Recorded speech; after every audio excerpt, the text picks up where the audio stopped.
Good morning, dear colleagues. I hope that you all can hear me well. So welcome to the Arctic Pavilion, the first ever Arctic Pavilion at Climate COPs. So I hope that we will all remember COP29, not only because of potential financial decisions, but as the first COP with a dedicated Arctic Pavilion. And today we gather here to have a discussion on a Northern Sea route, the potentially the global transportation route for the entire world. And we are discussing the environmental safety under the conditions of the very rapid change, climate change in the Arctic. We all know that the Arctic is affected by climate change way much more than any other region of the world. And the rise of temperature is also much higher than in many other parts of the world. That's create some challenges and risks, but it's also create opportunities, and opportunities, for example, for shipping operations. That's actually opening the Arctic seas and Arctic Ocean for more intense shipping operations at the scale we never saw before. The Northern Sea route is not a new one. So it was used actually for centuries in one or another way by Russian traders, by Russian researchers, by international researchers, and most recently, way much more intensely by businesses. And this relates not only to climate change and opening for a longer period of time of the Arctic seas, but also significant increase in economic activities in the Arctic. And that's what we want to discuss today, the different aspects related to environmental safety of this new transport arteria. And can we start the first one? Yes. So here on the slide, we like to show you the Northern Sea route as it's defined in a Russian legislation. Sometimes you will see other pictures, and I'm pretty much sure that through presentations of our experts today, you will see different maps. And just like to be clear that when we are talking about Northern Sea route, we may speak about two options. One is so-called big Northern Sea route. Sometimes it may start somewhere in Rotterdam or other European ports, and it will end in Vladivostok or even some Chinese ports. But for operational purposes in the Russian Federation, the Northern Sea route is shown on this map. It's much shorter route in between of two major straits, just from Novaya Zemlya and to the Bering Strait. That is a real Northern Sea route. And you also can see the intensity of shipping operations during last few years based on data coming from all ships operating along the Northern Sea route. You can see that it's not actually, we call it Northern Sea route, but it's not just only one route. It's a diversity of options for traffic corridors, depending on ice conditions, depending on type of vessels, depending on type of operations. So that's what we plan to discuss today. And who who is planning to talk to us about different aspects of the Northern Sea route. This session is organized by the Moscow State University Marine Research Center, which is one of the key research institutions in Russia working on marine issues, in particular for the Arctic. My name is Alexander Shestakov, and I'm a chief expert for the Marine Research Center. And today with us, we have a good variety of experts who will speak on different aspects of data gathering, data processing. We have with us Halldor Johansson, director of the Arctic Portal, based in Iceland, working with substantial amount of Arctic data. We have Alexei Skarina, head of Department for Strategic Development at Moscow State University Marine Research Center. And Alexei will talk to us regarding the new developments in terms of digital services, digital platforms, remote sensing, which is in particular of interest for the Arctic, as of course we all know that accessibility of this part of the world is extremely limited. So the remote sensing technique and digital techniques became in particular of importance. We also will have with us Paul Hoos, President Alaska Marine Exchange from USA. And Paul is a very important person for the operations in the Beaufort Sea and Bering Sea, as actually helping shipping operations to be safe. And he will be talking to us about online system which provide for the safe operations of shipping in the Arctic. Digital platforms, information, all are important, but very much coming from research. And of course, the data is generated by research in the Arctic, and we have with us Elena Gershelis, Executive Director, International Research Center for Ecology and Climate Change of one of the newest Russian universities, Sirius University on Science and Technology from Russia. And speaking of science, we have with us also our colleague from India.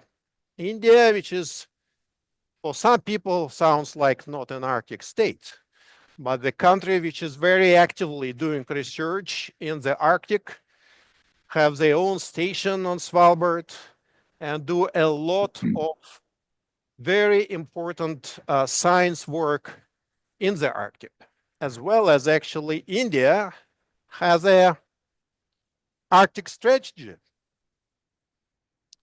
So Professor Bijoy Nandan, Senior Professor, Dean of Faculty of Marine Sciences at Cochin University of Science and Technology, so will join us to talk on marine science, but also that will be a presentation which will bring us closer to the operations of and discussions at COP29. And I am very happy to see Vladimir Rybinin, who just joined us. Vladimir is currently an independent expert, but for a long period of time, Vladimir was actually running the International Oceanographic Commission, which is a part of UNESCO, and the institution very much responsible for international coordination of ocean science and producing a lot of very interesting products. For example, I will mention only one. They developed the most important and most well-known guidelines on marine spatial planning, which is definitely super important for providing a safe operations in the oceans and the Arctic in particular. And I would like to start with Vladimir saying a few words on the current developments in the ocean. I'm pretty much sure Vladimir also will talk to us about extremely important initiative. We are living, I think, on the 5th year of this initiative. That's a UN decade on ocean science. So Vladimir, floor is yours, and we will be very happy to hear from you actually as a starting point for marine and Arctic discussion. Thank you so much. To be honest with you, I didn't expect that I was supposed to be speaking, but only listening. But at the same time, the questions are so close to what I have been doing, or we have been doing, including with Ukraine. So, it's an easy question indeed. So, the situation in the ocean is significantly changing indeed. Ocean could be characterized by one phrase, out of sight, out of mind, on many international fora. But you see, there is an ocean pavilion in the United Nations Framework Convention on Climate Change, COP. Also, there is an ocean climate dialogue under the auspices of subsidiary body for scientific and technological advice of UNFCCC. So things are changing, and in 2015, it all started for me because I was attending the flagship COP in Paris that resulted in the agreement. And for the first time, ocean was mentioned there. No, because, there is a big difference between kind of being mentioned and, being treated very seriously. So ocean, according to recent understanding, is able to basically lead ocean activities and also some I would say carbon-focused activities in the ocean would be able, without even marine carbon dioxide removal, able to reduce around 35% of the emissions that are needed to remain within 1.5 degree warming by the end of the century. Indeed, and it was impossible, I think, for us to change the situation because we understood that ocean was small, Intergovernmental Oceanographic Commission was small, and we needed something big to change the course of action. And three thoughts came together. The first thought was about sustainable development because it was adopted by United Nations General Assembly by all countries of the world in 2015 in September at the start of the assembly. Then the second thought was that sustainable development is really dependent on the ocean and also on the ocean science. So two things. And the third thing was the dedicated time scale, because according to what, and this we are in the Arctic Pavilion, you probably remember the International Polar Year 2007-2008. It was a remarkable campaign, but too short to achieve sustainable developments in the Arctic. We wanted to develop the Arctic observing system, but we didn't manage. There were some discoveries during IPY 2007-2008, but what happened to polar research in the world was that previously the global volume of that research was of the order of $100 million per year. During the International Polar Year, the volume that research increased almost twice to $1.5 billion per year. But after that, IPY, it dropped to $600 million per year. So the countries were not convinced and were a little bit exhausted. So we needed to something longer, more sustainable. So that was the idea of the decade, but we didn't expect that it would be the United Nations decade. We had tough negotiations in United Nations General Assembly, and then we convinced them that if you proclaim it now, it was happened in 2017, they will have 3 years to engage the whole community of the world. So the difference of the decade with previous, I would say, projects, it is, despite it is a proposed and proclaimed activity by United Nations, it's a bottom-up activity. We co-design our activities, and this co-design and the partnership collaboration spirit actually changed the mode of oceanography progress in the world. We have 55 different decade programs, or 56, it's difficult to say now precisely. And each of them is equivalent to some extent to the projects that were considered flagship projects in oceanography in the future, including also program in the Arctic. It was moved forward by Danish colleagues, but I think, that this program can also benefit from wider cooperation in the world.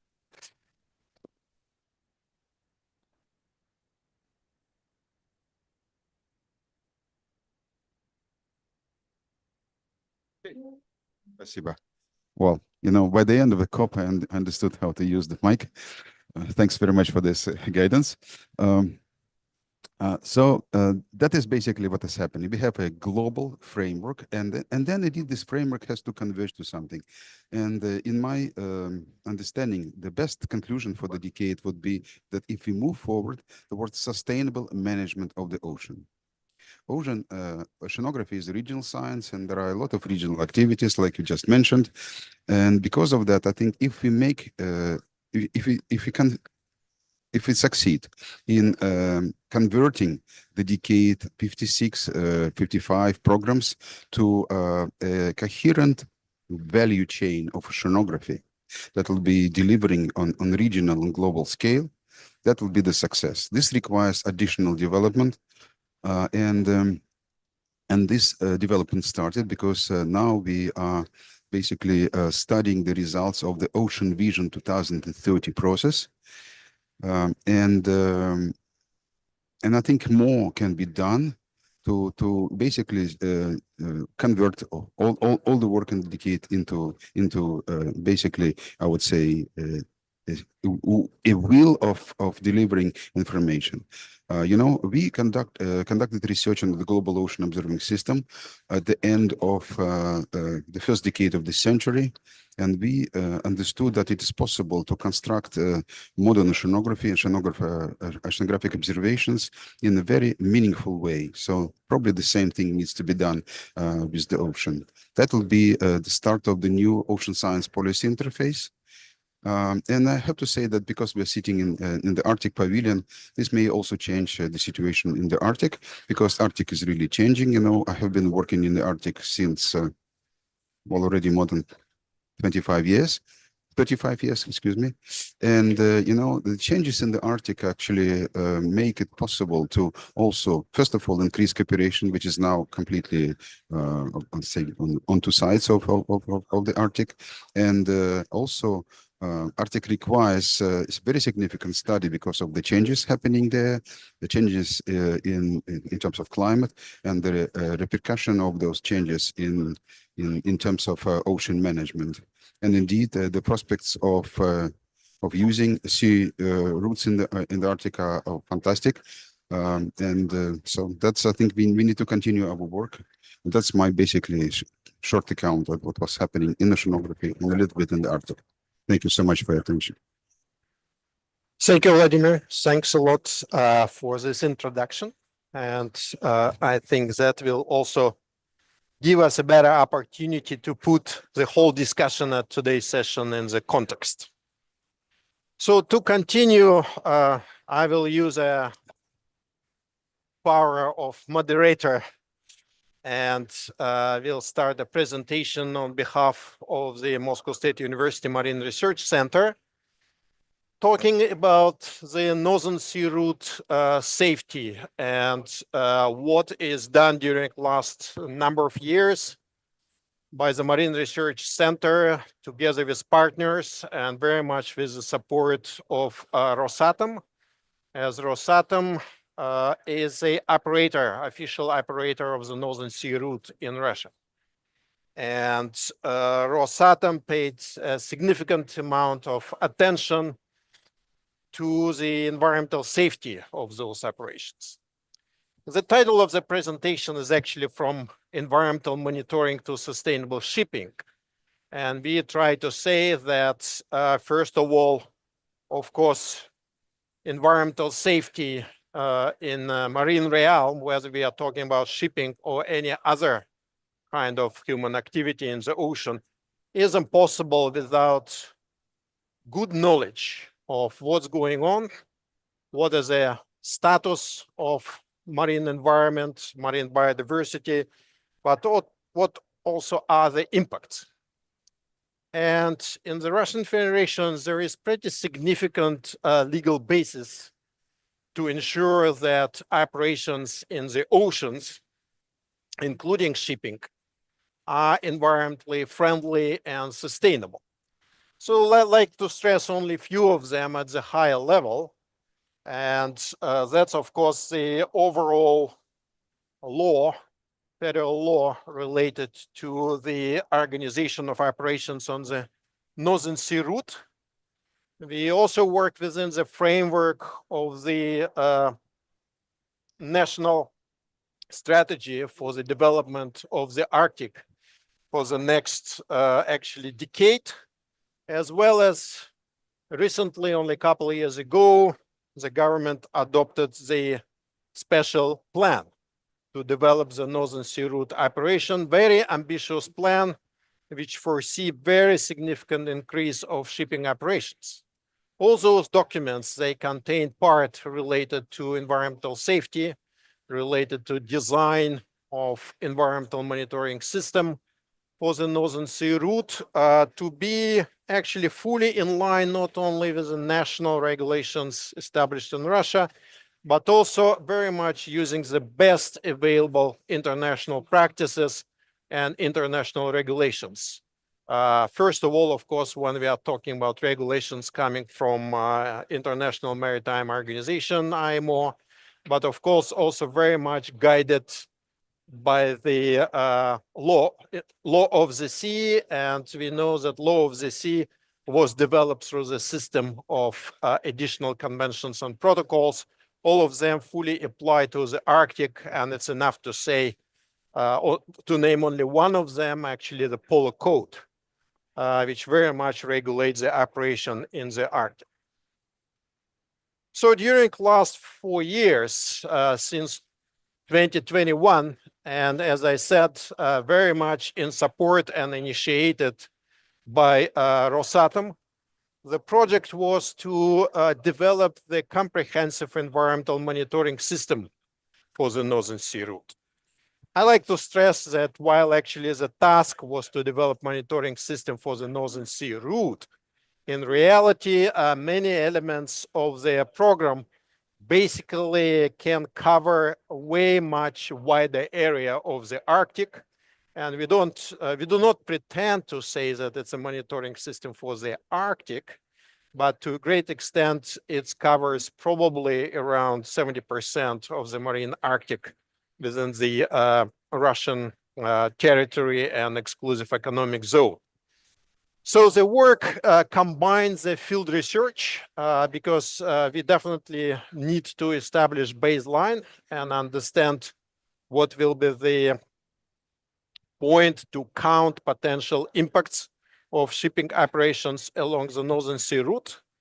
And we had 2 full seasons of those operations, as well as actually the whole season of operations, checking the status of, first of all, biodiversity, but also a number of abiotic components in the main ports of the Arctic.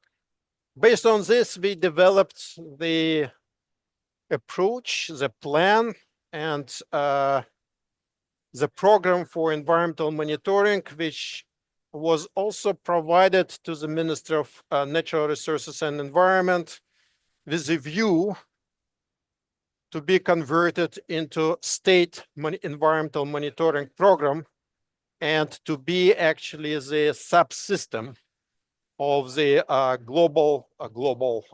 the national system of state environmental monitoring.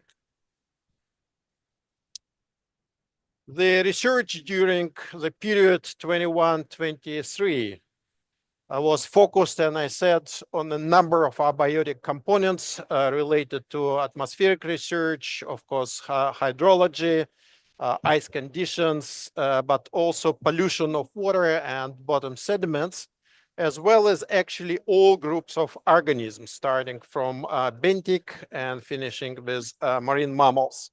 That was done using the research vessels, but also very much operations of vessels which belong to Rosatom to organize the en route observations, first of all, for marine birds, seabirds, but also for marine mammals.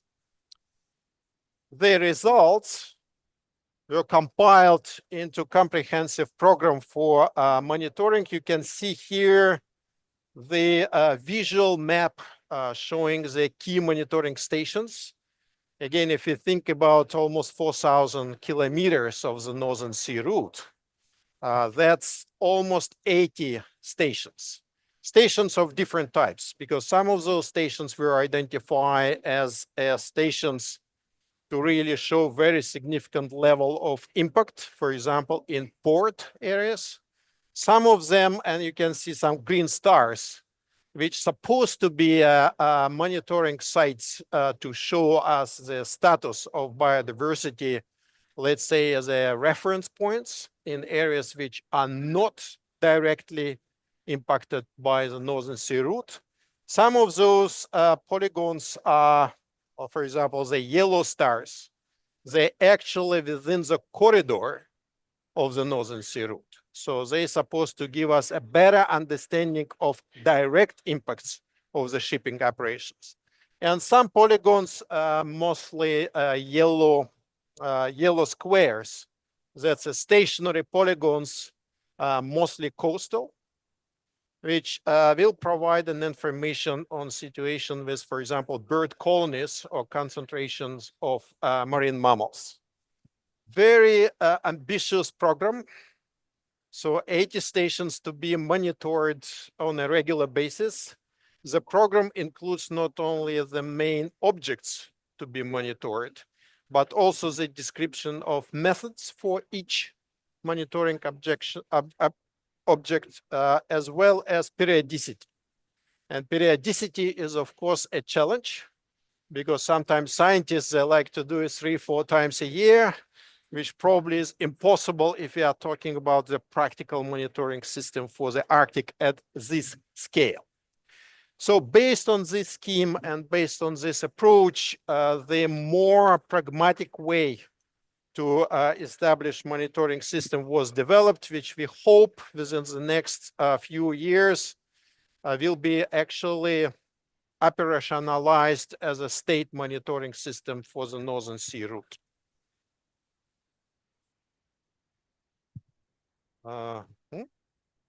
So the technology is great, but sometimes it's not working. Can we ask colleague to help? Dude, you gotta stay there. Yeah, thanks a lot. Here, just a very short illustration that coming from monitoring research and identifying specific sets of data, we moved further to, first of all, develop some management tools. And here is an example of approaches to reduce impacts on marine mammals, working together with the shipper operators. We are discussing currently with the Directorate of the Northern Sea Route what can be done on the ground in terms of shipping operations to reduce impacts of marine mammals, and the information very much coming from the monitoring research. But also bearing in mind how far is most of those areas, how difficult to send physical expeditions.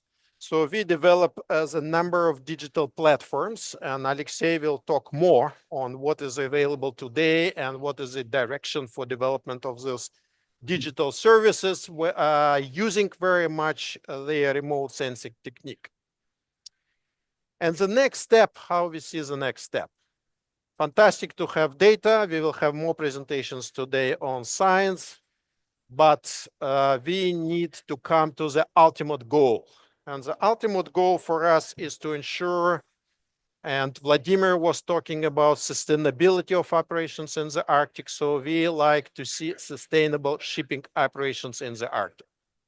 How sustainable shipping operations in the Arctic will look like very much relates to what we are discussing in COP29, because definitely climate component is super important. But why we need to do that? We need to use opportunities with reduced sea ice and changing weather.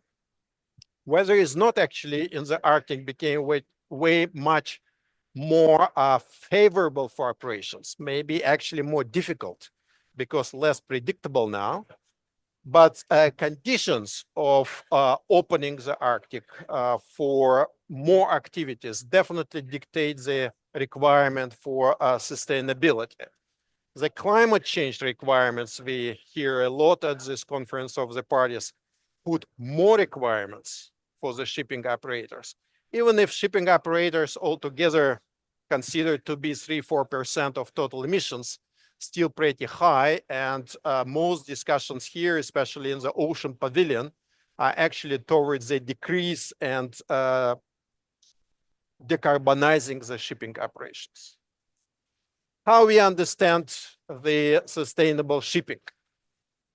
Of course, it's a part of sustainability approach. It's a part of the concept of sustainability in the world and sustainable development. So definitely includes all elements, environmental elements, but also social elements, finance, and of course, the sustainability of shipping operation is not focused on reducing or limiting shipping operations, but definitely ensures that the economic development, including shipping operation, is sustainable. So if we are talking specifically on the environmental component, and of course, as Marine Research Center, we are first of all engaged into environmental discussions. So we need to cover many elements, and not only climate change issues, but of course, wastes, of course, discharges. We also know that shipping is one of the key reasons for distribution of invasive alien species. We also know that we have collisions with marine mammals, and we need to reduce impacts on marine mammals, especially big marine mammals as whales, as actually they communicate with sounds.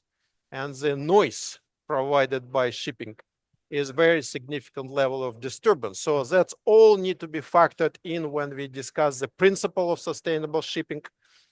And our goal is to move forward and develop the sustainability guidelines for Arctic shipping, and in particular shipping along the Northern Sea route, using the available best international practices, using the best international initiatives, whether coming, for example, from IMO or coming from International Oceanographic Commission of UNESCO, or coming from actually some associations, like, for example, World Shipping Council or Sustainable Shipping Initiative, which are very important international initiatives. And of course, we never forget about the Arctic Council and its working groups, which are developing their guidance for operations and sustainability in the Arctic Ocean. And with that, I stop here. And I think that talking about, I hope we will have some time for potential questions at the end of the session, but now rather coming to our next speakers. Can we ask our colleague?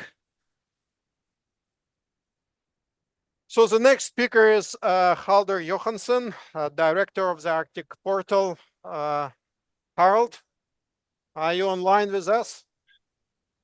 Yes. Yeah, Alexander, yes, I'm here. Welcome. And the Arctic Portal is a super important initiative, bringing a lot of Arctic data together. So Halder, we are looking forward for your view on the Arctic shipping. Yeah, thank you very much. And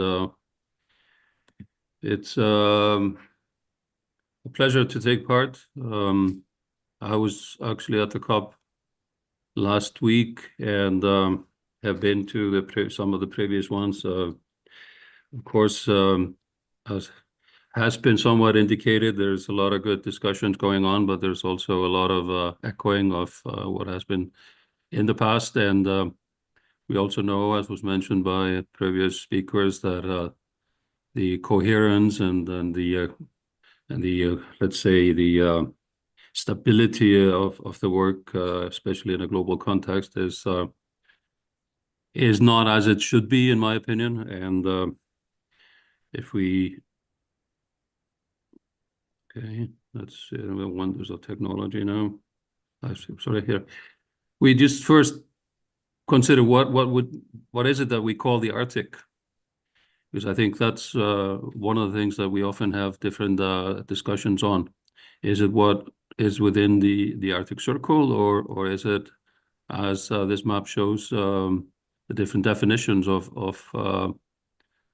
the Arctic Council and the different working groups.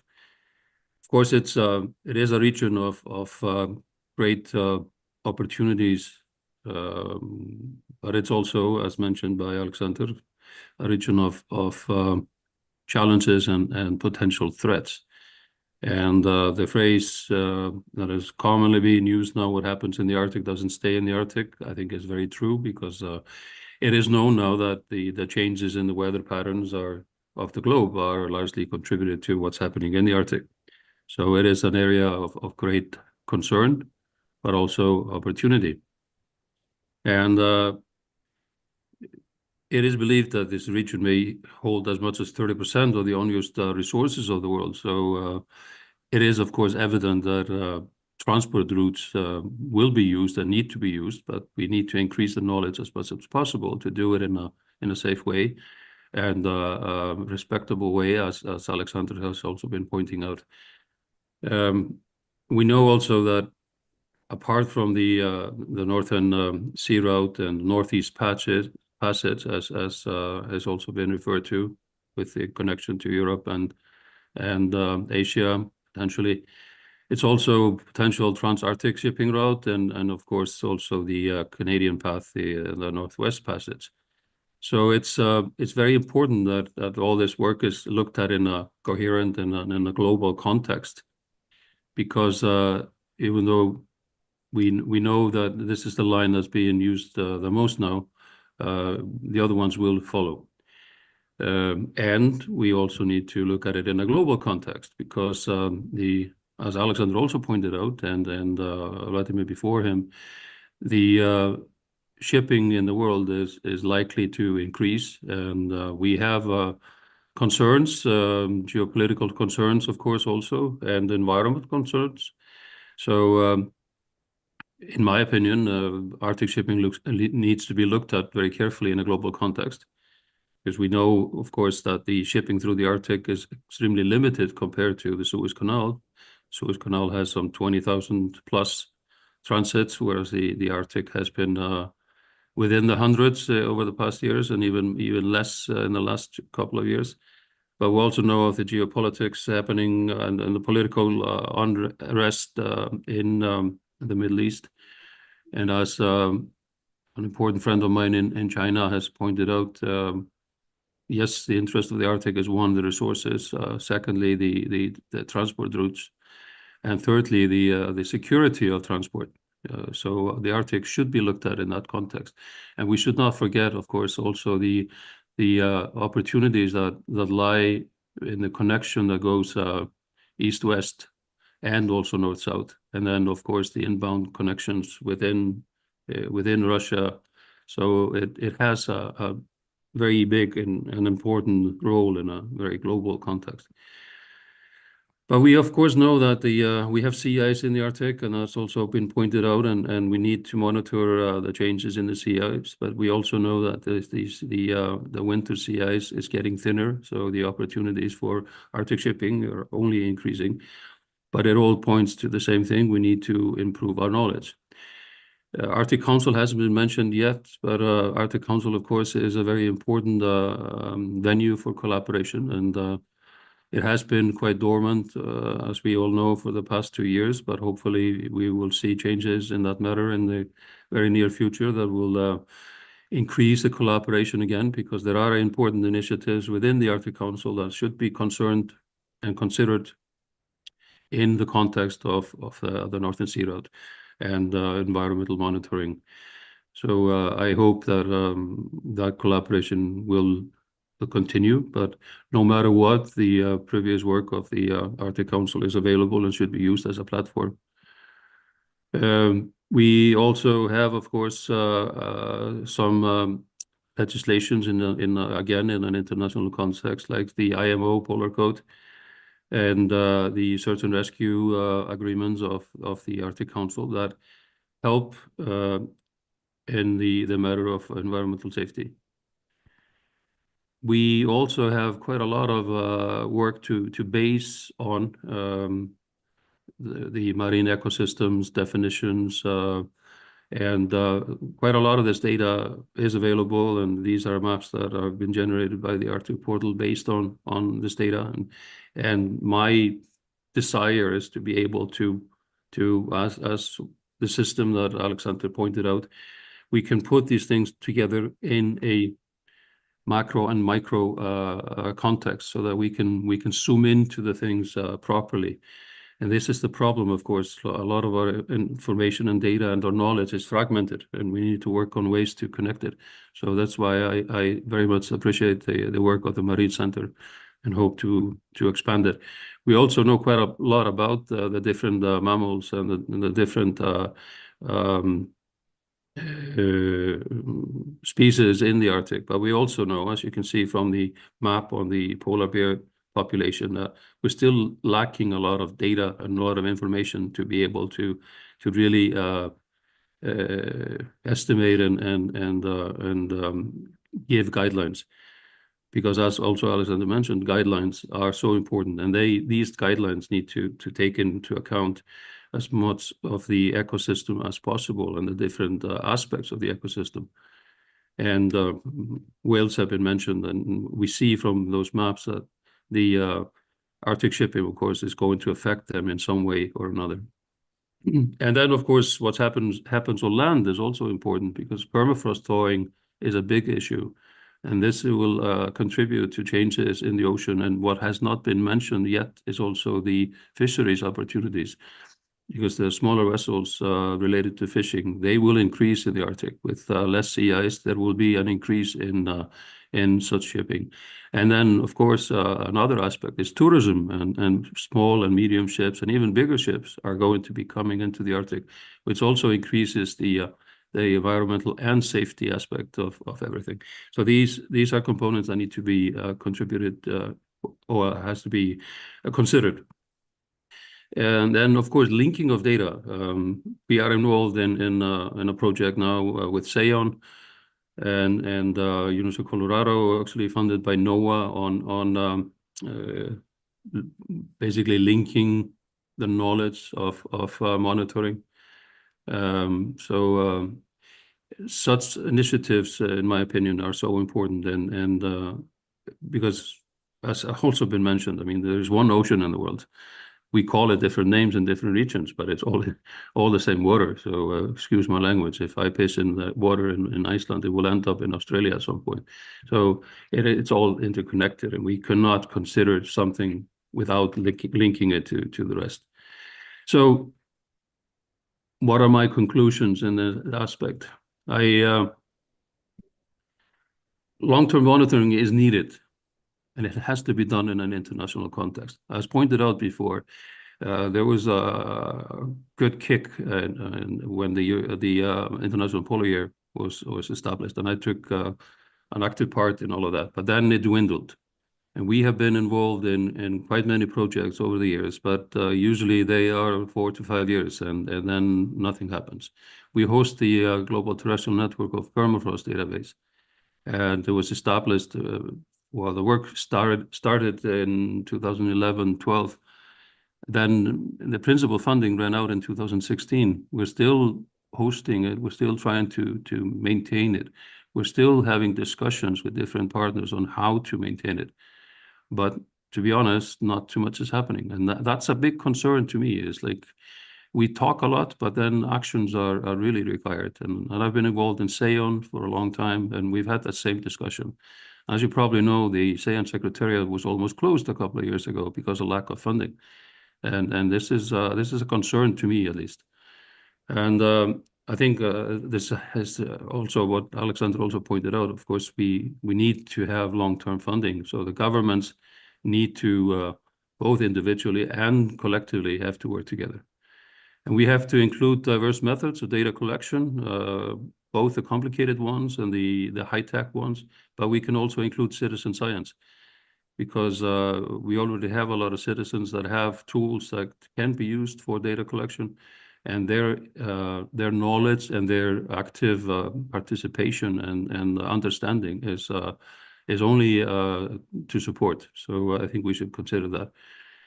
I mentioned funding, but like I said, it has to be available, and long term.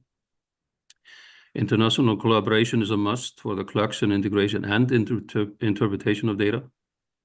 And this will lead to increased understanding of to secure environmental safety. Again, this has to be done on both sides of the strait, and I know Paul will have a talk on that.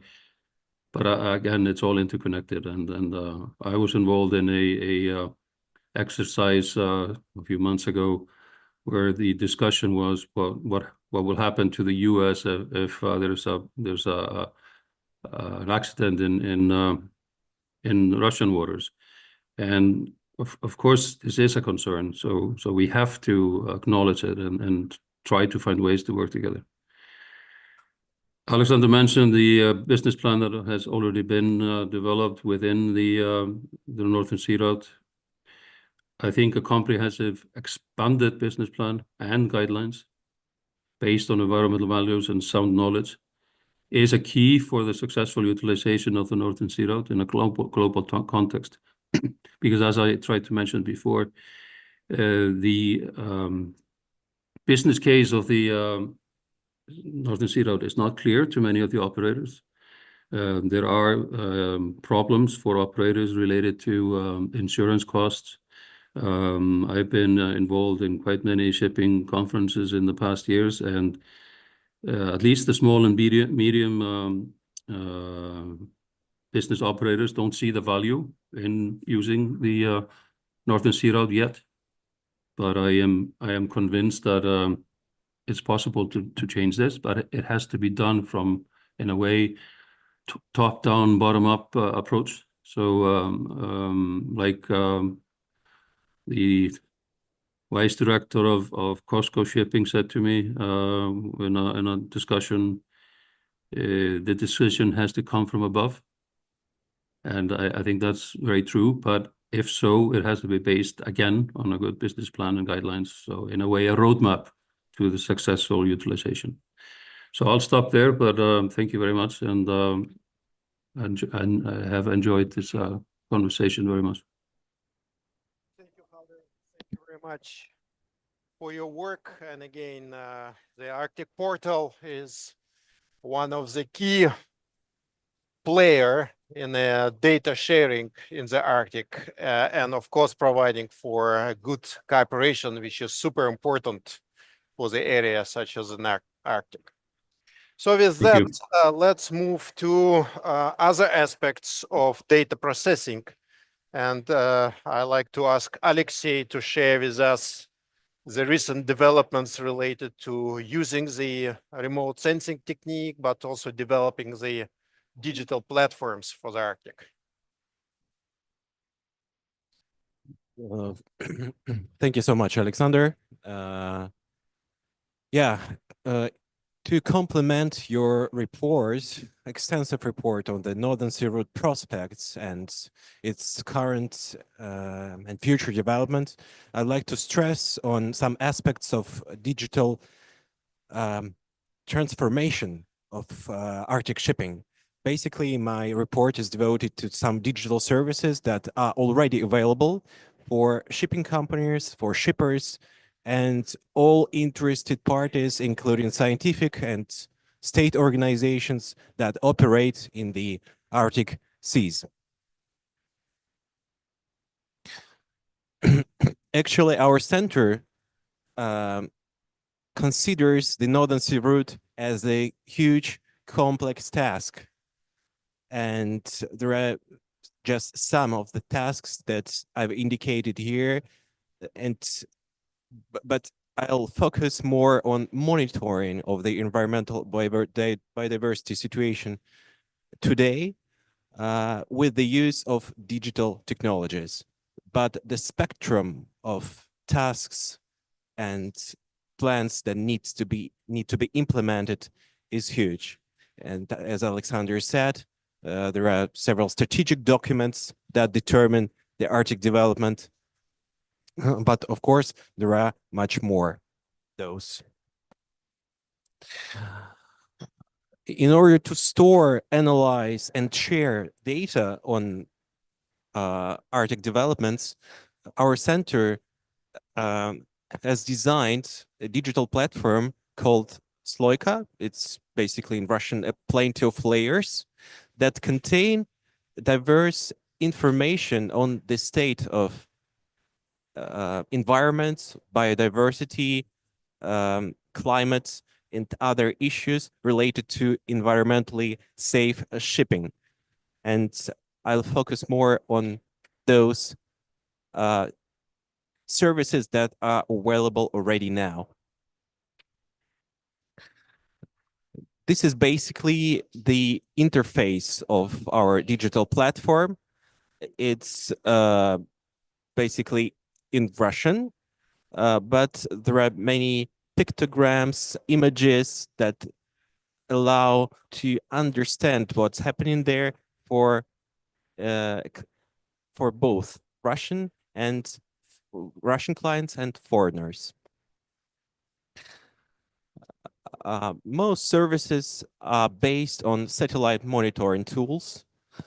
Basically, we use both European satellite images from Sentinel-1 and Indian and Chinese images, and we hope also to use Russian images in the near future. As for the ecological monitoring services, I would say a couple of words about what we've already introduced for our customer Rosatom in the recent years. Those services are related to shipping intensity control. Basically, this is the calculation of vessels crossing marine sectors in the Arctic, identification of oil pollution and its sources. I'll talk more about it later, and control of protected areas regimes and transit in the Arctic, having in mind ecologically important marine areas. Pollution is one of major issues if we talk about Arctic marine operations. And if we identify oil spills in the Arctic, it's necessary to act fast.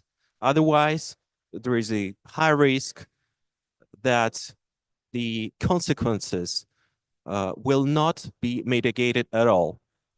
And for this reason, we use the following scheme of work. First, we identify oil spill detection, oil spills based on satellites, satellite images, SAR or optical satellites. Then our team for hydrometeorological modeling forecasts surface currents. And then we model oil spill drifts, and can identify with a high probability the source of pollution. It can either be vessel or oil platform, having in mind the intensity of shipping in the Arctic now.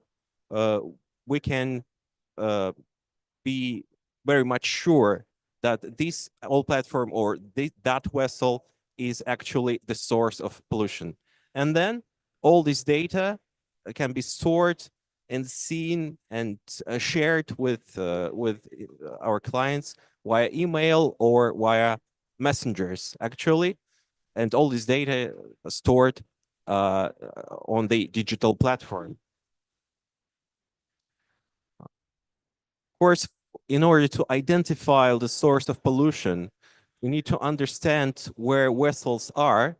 And for that, we need AIS data that we regularly get from the responsible bodies.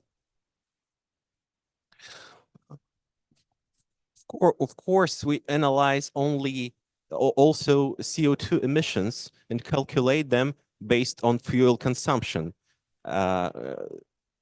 This interface is quite clear. We can either choose a vessel that is a potential source of CO2 emissions, or choose the area in the Arctic and see whether carbon footprint here is large within thermal conditions. This service is quite new. We can identify whether a vessel exceeds recommended vessel speeds in certain areas that are characterized by some marine mammals populations. But for that, we still need to go a long way because there is no regulation in Russia so far that constrains the speed of vessels in the Arctic or somehow makes it necessary for a vessel to avoid some areas or some sectors in the Northern Sea route. And a couple of more words about marine mammals. Of course, we can use neural networks, artificial intelligence to teach our neural network to identify some kinds of marine mammals. In this case, we see walruses in remote Arctic areas. And if we have a conversation with the representatives of the marine industry in the Arctic and ask them, what is the main problem for your shipping operations and what is needed to make the Northern Sea route sustainable and environmentally safe and just safe and secure? And they say, we lack ice charts. Basically, it is the demand of shippers to get ice charts in time and in high resolution. And our team also can provide such data. Then our experts analyze what they actually mean, and these data can be sent to all interested parties. This is also related to ice drift, because the climate change and other factors naturally have an impact on ice drift, especially during summer, because before we had window of navigation limited to maximum 2 months. Now it can be much wider. And that is why it's necessary to understand whether shippers can plan their operations via Arctic routes. As for the system, this is quite comprehensive because system considers both atmospheric components, waves, currents, and ice, and allows to make a forecast for 75 to 120 hours for clients. And if we compare this model with other available solutions in the market, as it relates to the Arctic and the Far East, we can see that both spatial and temporal resolution, coverage, and comprehensiveness are superior to those models that exist in other countries, including USA, Canada, Norway, and France. And concluding my presentation, just a couple of words about the routing. Actually, adaptive routing is one of the most prospective areas where we develop our digital services, because using digital technology, we can actually apply algorithms that have in mind environmental factors, fuel consumptions, ice and hydrometeorological conditions in complex. And that allows to construct those routes that lead to the reduction of CO2 emissions, have lower environmental impacts on Arctic marine ecosystems, and allow to transport cargo from point A to point B faster. And that is an advantage for shippers. That is why we believe that the Northern Sea route offers great opportunities for those companies that believe in Arctic shipping and understand that it is a long way. We will not get the results that everybody wants today or tomorrow. We need to wait, but we need to work towards this goal. And I thank all the participants of today's conversation that they share this idea. Thank you. Спасибо, Alexei. Thanks a lot for your presentation again. The development of those new methods is extremely important and can help very often in a real time. So with that, I'd like to move to our colleague from Alaska, Paul. I hope, Paul, you are with us. Yes, I am. Yeah. Who is one of those who actually ensure on a daily or maybe on an hour basis the safety of shipping operations in the very rough waters of Beaufort Sea and Bering Sea. Paul, we will be happy to hear your experience and sharing with us your approaches. Can you put up my presentation, please?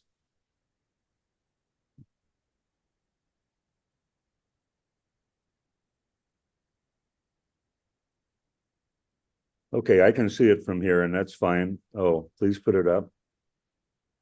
The first slide is this is Marco Polo in the 21st century, which is basically the situation that we're in right now, looking at establishing a new sea route. I've shown here just a combination of combining it with the Great Circle shipping route.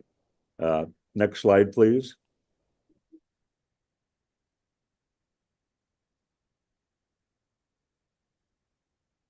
So, you know, this is some of the data. This is from 2023, and you can see it's all color-coded by which type of vessels they are.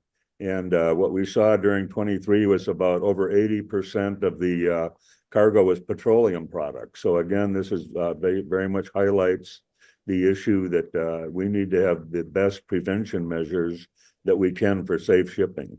Next slide, please. So we see that the Arctic traffic is increasing, and even 24 quite a bit more, including some shipping, more container shipping, which every world trade route started out as a bulk trading route, but to become a true world trading route, we have to get to container operations. Next slide, please. So this is what you know, we see on a regular basis of all the time of all the shipping, and up around the Aleutian Islands there, you can see the Great Circle route and the amount of traffic that's there from North America to Asia. Next slide, please. And again, this is just one day on the Great Circle route, so there's a potential of connecting with these vessels as well. The idea is that ice-breaking vessels should really only be used mainly in the ice. They're not very efficient when you get into open water. And if we can do some connections to a transshipment hub, that may be a more efficient operation. And we're proposing Adak, Alaska, and on the Russian side, the most probable port is Petropavlovsk-Kamchatsky. Next slide, please. And this is a picture of Adak, of the port. It was a naval base. It's now been turned over to the indigenous people, and this would be our proposal for a transshipment hub. Next slide, please. So of course, this is the Bering Strait, our shared environment. The water, you don't see any lines there. The water doesn't care. The marine mammals don't care, and the fish don't care. We have a responsibility to jointly manage this. And of course, it's very frustrating for us now, the sanctions that have been put in place to keep us from being able to work together on fisheries research and management, all the Arctic Council deliberations, and hopefully that'll be resolved soon, especially because we have had a new election in the United States, and we hope that makes a difference. Next slide, please. So here's our concern. Here's the primary flow rates of in the Beaufort Sea and Chukchi Sea, and we see that if we were to have an incident, an oil spill, for example, in there, these currents would carry that pollution throughout the entire Arctic. And of course, if it was trapped in ice, that'd even be worse. That would continue to release for years to come. Next slide, please. So this is our concern right now. We're seeing a tremendous amount of crude oil being shipped through. Some of them aren't really even on ice-class vessels. And we understand why it's happening. It's because of European sanctions on Russian oil. And so it's being shipped to India, China, Japan. So, hopefully when this Ukraine is resolved, we'll get back to a more normal transportation system. But while we understand why it's happening, it also tells us why we need to do as much as we can to try to have safe shipping. Next slide, please. So this is what we're calling Arctic Watch, and we received a grant from the U.S. government of $2 million to put this system together on top of what we were already doing. Next slide, please.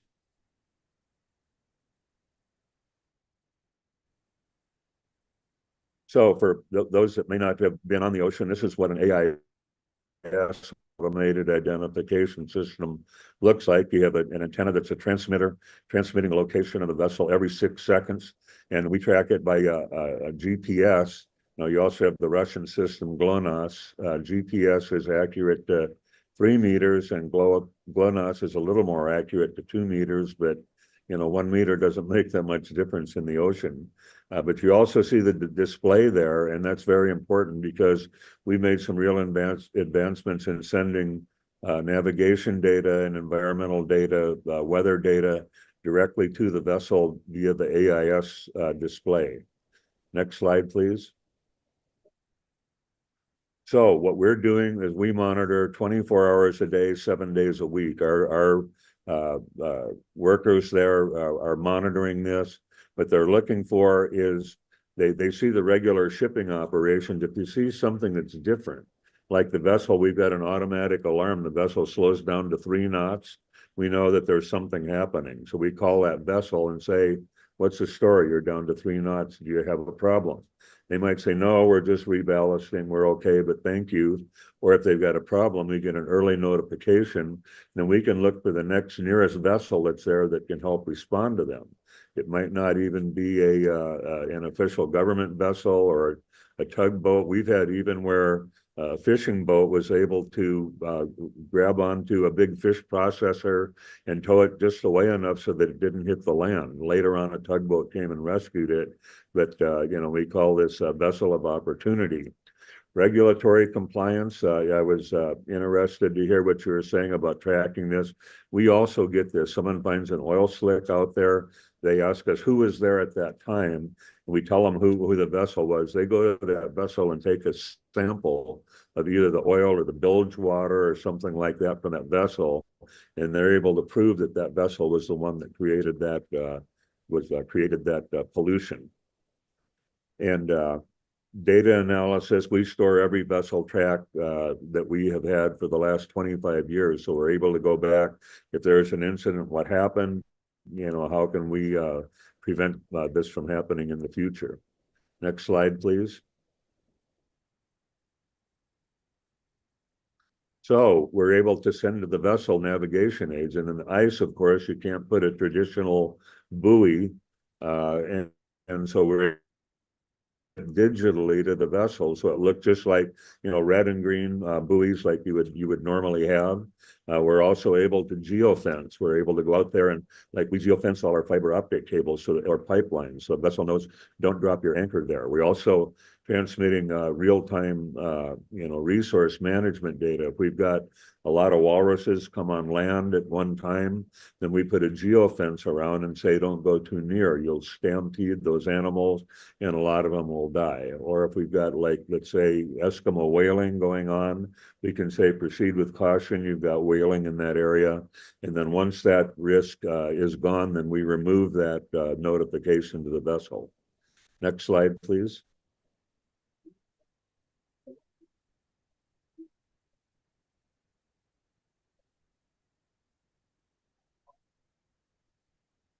So we've got laws in our countries that, you know, if you've got a vessel in your waters, that has to be responded to by a vessel of your country.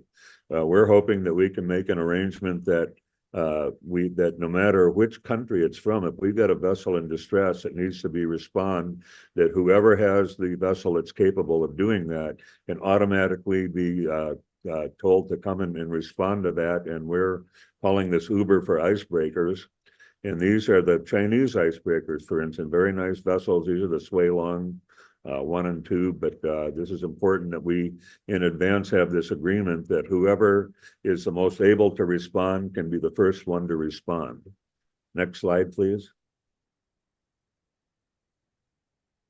So these are all of our sites. We've got terrestrial sites, about 150 of them, but we also use satellite data. You know, beyond this, we've got real-time weather, ice data, you know, hazards to navigation, and notices to mariners. And so these are on all of our sites. Next slide, please. And again, this is all environmental that we're you know, data we can do. We do ice reports. We put in sensors for current. We can tell the vessel what current there are if they're in a restricted area, because that'll have that real-time weather for data. It helps them, you know, avoid a problem with shipping. So next slide, please. So we are proposing to do that jointly with our Russian partners and have some kind of an agreement that we could jointly monitor this and you know, improve the safety in these areas and identify some communication protocols between us to so that we can work together and provide the maximum level of safety on the Northern Sea route. And you know, we've been in those discussions, and we'll see. We know that there are administrative actions that need to be taken by people, Northern Sea Route Administration, the Ministry of Transportation. But as our organization and with Russia, we can do this on a bilateral agreement. Now, the International Maritime Organization could also require this cooperation, and that probably would be a good idea to put that forward.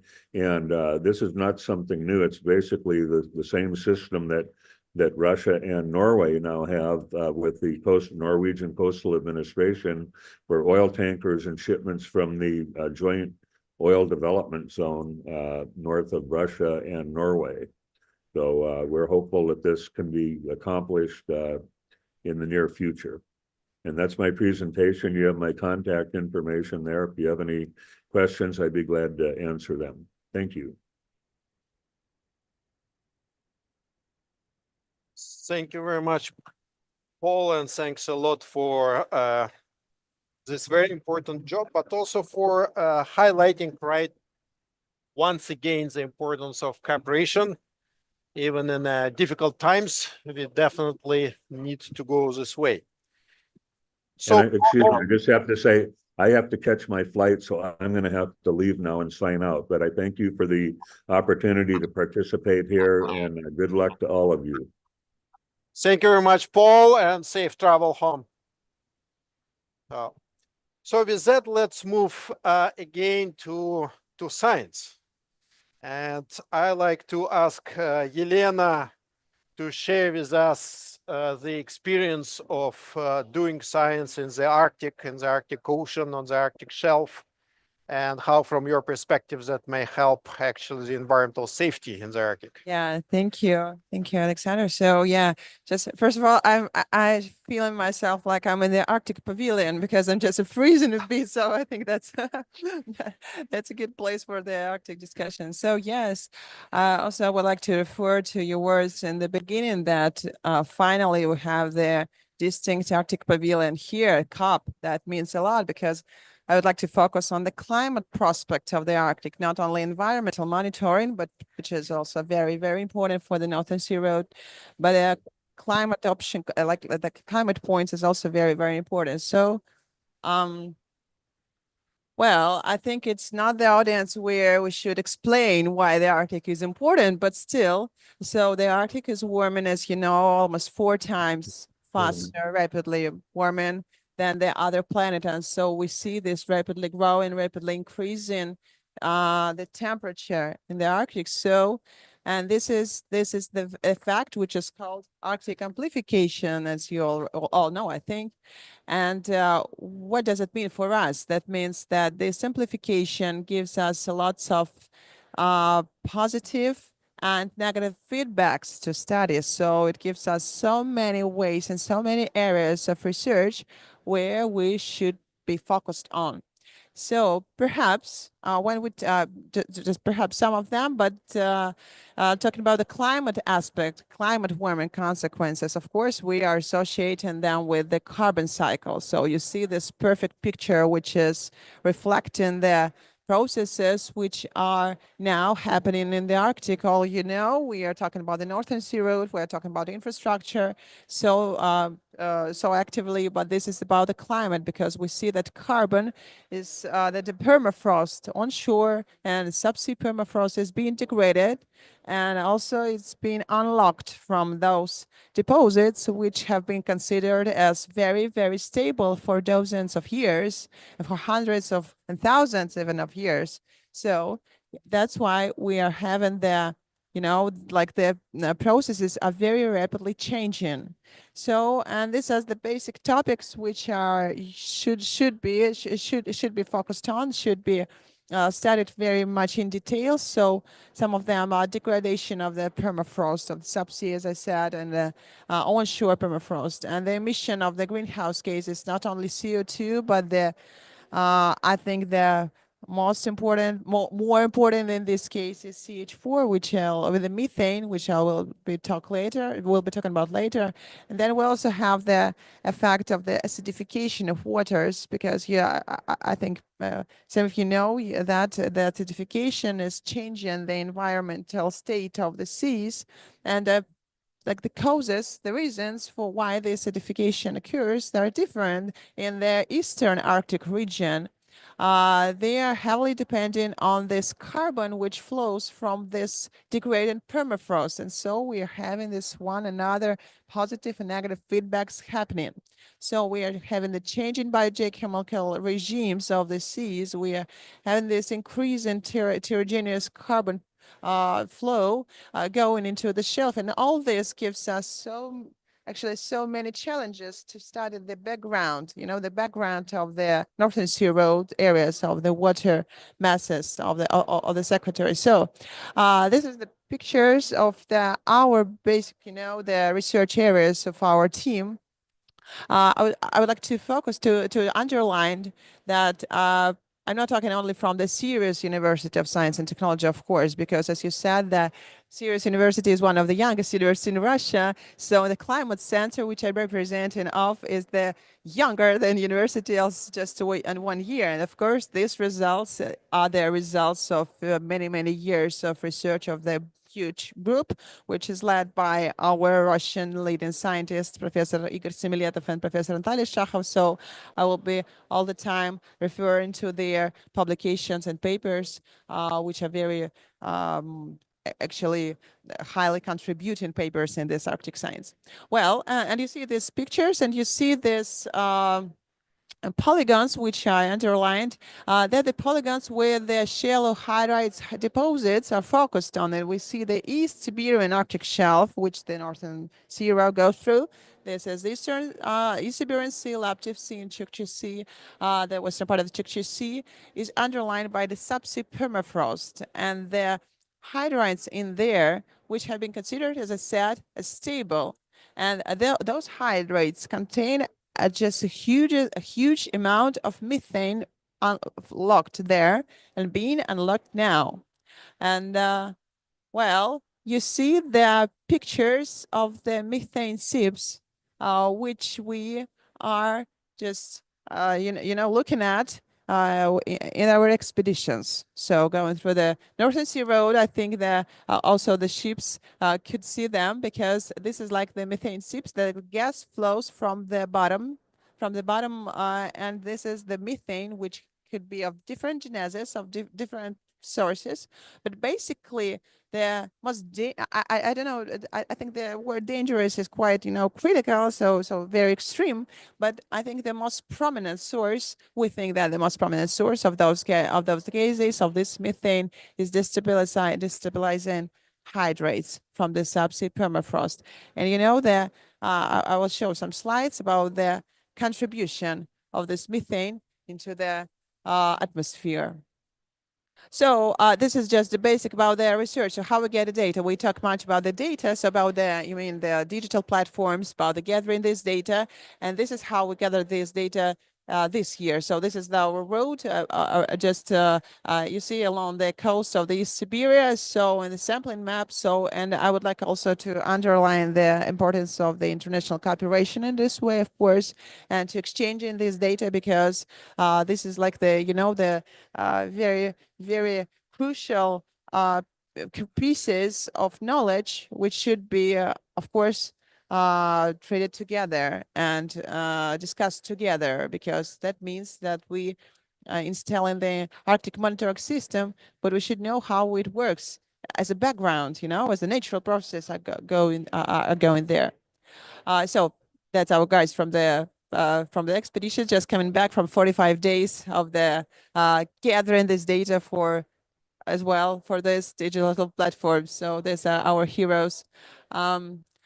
And this, I would like to focus on those directions which we now are developing in serious labs and the partnership labs. Of course, this is the study of greenhouse gases flows, as I showed the methane seeps pictures. Then we also know that this hydrates also represents and the geological hazards, the geological risks, of course, because this can be destroyed and degraded. And so what's going on then?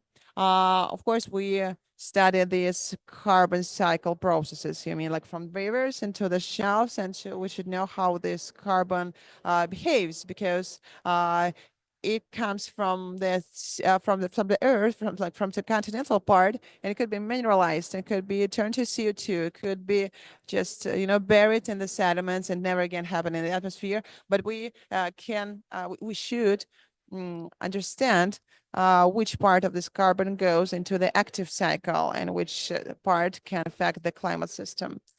And this I will briefly introduce the key results. The solar results are published, and you can see the papers where they are published. Just from the 10 years, 15 years, but they are very relevant today. Not just relevant. These numbers, these calculations are just increasing and increasing. I mean, the fluxes and the concentrations and the numbers of seeps that we are detecting. So I think the crucial complex, our collaborative studies are crucially needed here, of course. So you see this East Siberian Arctic shelf. The key results, of course, is the East Siberian Arctic shelf serves as the significant source of methane to the atmosphere. So because of these hydrates, because of this carbon cycle, which is changing rapidly. So in the we see surface concentrations of methane over the Siberian Arctic shelf. We see that this is the highest surface concentrations in the Eurasian marginal seas and the overall over the entire northern hemisphere. So that was the baseline of the hypothesis. So why they are the highest? So we started to look for the reason why they're highest, and then went to the subsea permafrost then. So you see this, like this very high peaks of these plots. You see the increase in concentrations of methane over those areas. So that's the special areas over the large shelf, and these areas begin to extend over the years. So well, another very much important result is that the subsea permafrost now is in the transition state, which is where at that time the onshore permafrost is quite being stable. So we see that this permafrost starting to be degraded, and the gas front also, you see the key result, the next key result. So the gas front is moving upward with a rate up to 7 meters a year. So this is actually just a huge rate, as you see. So that means that the rate of this degradation, of this destabilization of hydrates and releasing of methane is increasing. So, and it's about the vertical rates of the subsea permafrost degradation. How did we calculate this? How did we understand this? We re-drilled the boreholes, the wells from those which were drilled in 1982, 83. And we re-drilled them in 2013 and see that the rate of the movement of the ice-bounded permafrost stable layer is of around 14 centimeter per year, which is just almost the order higher than is expected to be. And so I'm coming to the end of my talk here to leave some for discussion, but the annual flux from the East Siberian Sea, they are depending on the subsea permafrost state and the onshore permafrost state. So, and that's the point that should be that should be entirely studied all together and studied in details, of course, because that's as I said before, that's the baseline for the monitoring system. So before we monitor pollutions, before we monitor climate effect, we should understand how it works itself. So thank you for this discussion. Yes. So I think that's very fruitful and very needed. Yeah, thank you. Thank you very much, Elena. Thanks a lot also to bringing our discussion closer to the COP29, closer to climate. And we're also very much happy to see that there is now a new strong institution so much engaged into the Arctic research. So colleagues, let's move to our other speaker, Professor Nandan. I hope you are with us. Yes, great to see you again. Sorry that it's only online. We will be happy to see you here in person. And we like to hear on your experiences working in the Arctic. India became one of the leaders in the Arctic science now.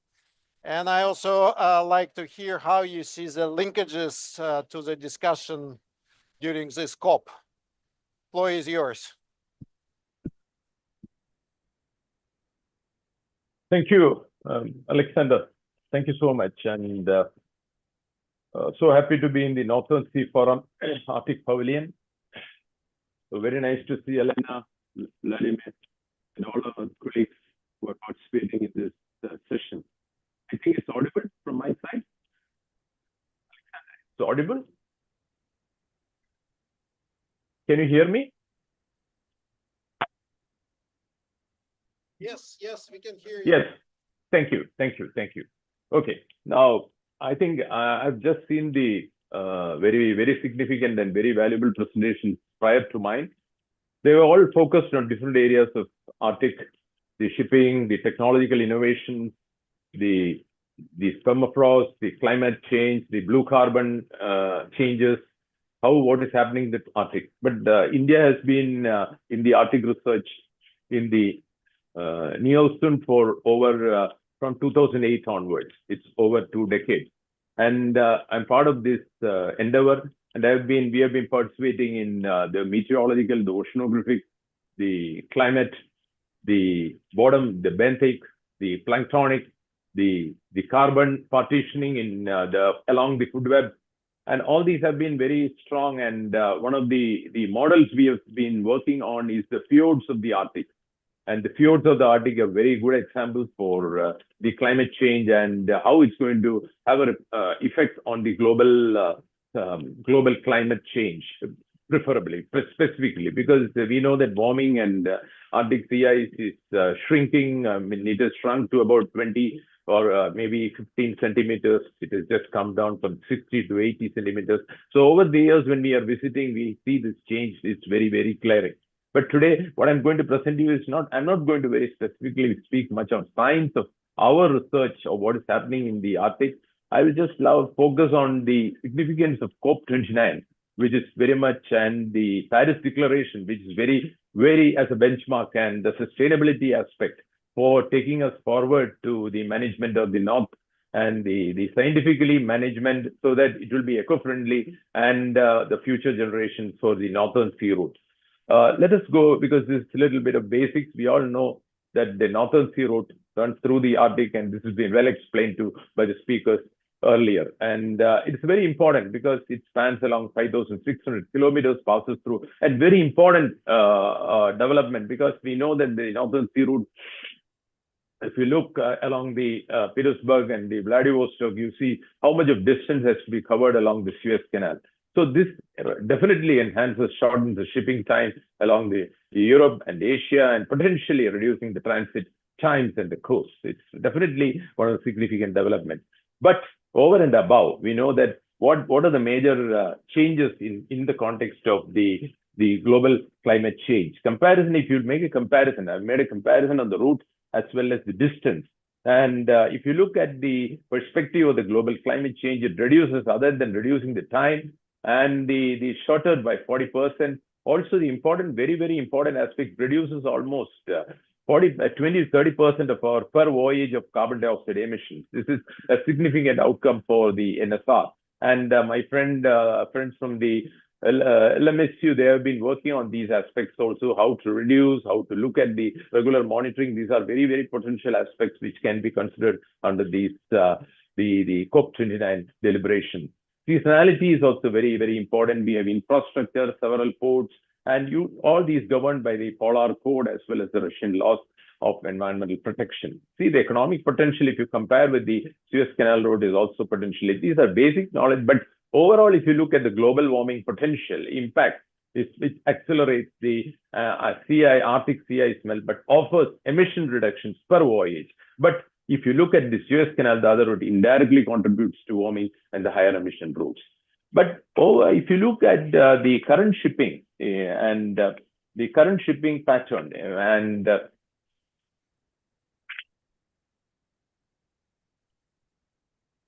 current shipping and the increased traffic is a major issue, which is also very important. And if you look at the increased traffic because of climate impact of climate impact due to reduction in summer ice cover, and also this is increased navigability of the NSR, making it inaccessible for a longer period each year. And rising of shipping activity along the NSR has been a noticeable uptick in the traffic over the years. Also, the key players, if you look other than Russia, you should look at the global south. That is also very important because they have been also invested heavily. And even though these countries have heavily invested on the infrastructure as well as especially on the nuclear icebreakers, which we have seen, our friend Paul has also showed that, and the improved port facilities. And the types of cargo is also changing. Other than the natural resources, the consumer goods and the specialized equipment also, if you see. And here, if you look at the various the aspects, if you see, if you look at the increased over the years, 2010, 13, 2019, you can see the maximum NSR, the Northern Sea route has been used by countries like Russia, China, Germany. But please understand, this route is going to be opened up and it's going to be a global institution for definitely with global south. The global south is also something we have to take care. This is very, very important. Now, if you look at the seasonal usage, the seasonal usage is another very important aspect. The primary shipping route And it is also the North NSR makes the shipping route through the warmer months, during the summer and autumn months, where ice coverage is minimal. So this allows easier access without continuous icebreaker assistance. Also, navigational support to be enhanced. Maybe the icebreaker support for safe passage. Year-round potential is also very, very important, because the icebreakers, which we have seen earlier, has limited winter navigation, allowing specialized vessels to operate. So these are some things we have to look at, other than the large fund requirement, the funds and the monetary support we need to have, especially the global climate funds, which has to pump in, which has to be put in for the sustainability. And especially in the harsh conditions, specialized vessels, ice class vessels, have to be looked to. Drivers of interest will be the cost and tax savings, time savings, tax cuts.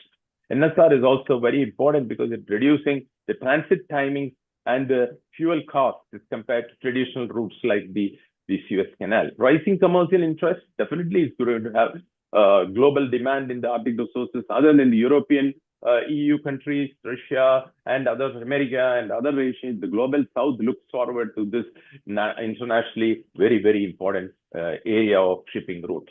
If you look at the challenges to sustainable shipping, which is linked to the COP29 or our Paris Declaration, we have unpredictable weather conditions. I see the meteorology and the atmospheric conditions are shifting, as my friend Alexander put it at the very opening remarks. Yes, the vagaries of the teleconnections with the tropical and the temperate regions, because ocean is continuous. The global ocean is in circulation. You see, it's very difficult to predict.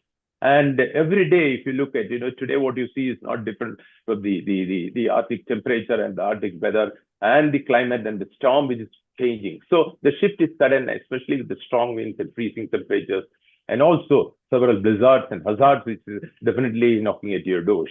The ice thickness and foam, yes, flows of multi-year ice you can see, and the thickness of the ice is also changing. The seasonal accessibility to NSR is very, very important because of the navigable for a few months. That is also very, very critical, because this all affects possibly our sustainability. The sustainability is a very important. That's why I said, if you look at 16, 17, 18, and 19, if you look at the number of vessels and the number of voyages, it's increasing, especially August, September, October period. These are all to be streamlined when you look at the sustainability part. That's very important to that. But the lack of infrastructure is another important matter of concern. If you look at the lack of infrastructure, which is all the infrastructure, the facilities, and upgrading the digitalization, the technology is all part of the greater global challenge, And limited port facilities, you have established ports in NSR, and it is very challenging to support shipping operations. Similarly, the scarcity of refueling and resupply stations, and how sustainability is going to house sustainable low emission fuels. Yes, this is something which we have to seriously think, which are very scarce along the NSR. The lack of refueling infrastructure facilities limits the ability of ships to use eco-friendly fuels, forcing many ships to largely depend on the heavy fuel of HFO and high impact, environmental impact. Limited waste management facilities, poor waste management facilities, these have also to be looked at the larger context. When you look at the navigation safety matters, if you look at the insufficient satellite coverage, the Arctic, you can see the precise navigational challenges. Yes, my friend who has presented previously has said he is looking at the new challenges and looking into new technological changes, which is going to be more reliable and for communication and positioning of the vessel, and also vulnerable to the navigation errors and accidents. This is something which has to be seriously taken care in our future goals. Dynamic ice conditions, ice conditions are highly unpredictable. Even though we measure the sea ice today, it changes within a few weeks or months. So the unpredictability because of changes in the warming conditions and the changes in the carbon content is going to really have a negative impact on the ice conditions. So the obsolete and inadequate mapping is another. Accurate maps, it's a safe navigation is very, very important. Inadequate mapping makes it difficult for vessels to navigate. And also, it increases the risk of grounding and oscillate the collisions of the ice. So we need to have emergency responses. And this emergency responses is something which has to be taken care of in the NSR, where the remoteness of NSR, where we have seen that it is far populated and minimal emergency support. Similarly, extreme weather challenges, especially Arctic, I already highlighted the extreme volatile weather conditions, which make emergency operations as well as hazardous and delays in response efforts. High winds and poor visibility, freezing conditions, and also limit effectiveness for rescue and cleanup. Limited search and rescue. Yes, SAR resources also. Without SAR capabilities, any emergency poses greater risk. So the risk aspect, disaster management, all these have to be taken care because it's a climate change and climate modulations which are happening have to be in a global, larger perspective. The difficult cleanup situation is also because how to clean up the oil spills and other pollutants from these areas is very serious. Now, if you look at the ecological and biodiversity impacts, specifically shipping at NSR, this is largely studied. My friend Elena has just highlighted the biodiversity aspects, carbon. And here you can see, and one of the excellent work which has been done for the LMSU is seen the biodiversity monitoring ship, because this can affect the disruption in these ecosystems. Studying the changes in species composition very specifically has to be done to study this impact. It's definitely the Cochin University of Science and Technology, as well as the Indian different research institutions who are part of the Arctic program are deeply involved in different monitoring along the food web and different dynamics and its feeding cycle, breeding cycle, the carbon inputs in different sectors of the food web. All these are studies which have been largely done, and it has been discussed in many times in this different forums as part of the NSR. Now, habitat disturbance is a major issue affecting the marine ecosystems. Pollution studies, especially to oil spills, is seriously affecting not only the Arctic and nearby areas. The ballast water discharge and the ship emissions, yes, as affecting marine life has been significant. Greenhouse emissions, definitely, which is highlighted, they seriously impact and release because of the enhanced carbon dioxide, and especially in the more ships coming to the Arctic. Cumulative carbon dioxide emissions, global warming potential may increase, accelerate regional warming, threatening the stability of the sea ice. Of course, the disturbance to marine mammals like whales, seals, and walruses, and all definitely the sound which has to be taken care for communication, navigation, and hunting. Yes, definitely the invasive species. The invasive species is another important area which has to be taken care, because several ships are going to come into the picture, and invasive species through ballast water and the hull fouling is very, very serious. Yes, blue carbon and climate change synergy has to develop, because warming temperatures, thinning of sea ice, and also shipping-induced disturbances are going to be collective. So you need to have a link up of blue carbon linkage to these studies. Food web dynamics, and that helps in the disruptions in trophic level, and this, even though amplification, the Arctic amplification, along with amplification, the cascading effect along the bottom up and the top down phenomenon has to be looked into a very specific scale in each food web along different organisms' life cycle. Impact on fish and fisheries is serious. Acoustic, especially acoustic cues for breeding and foraging.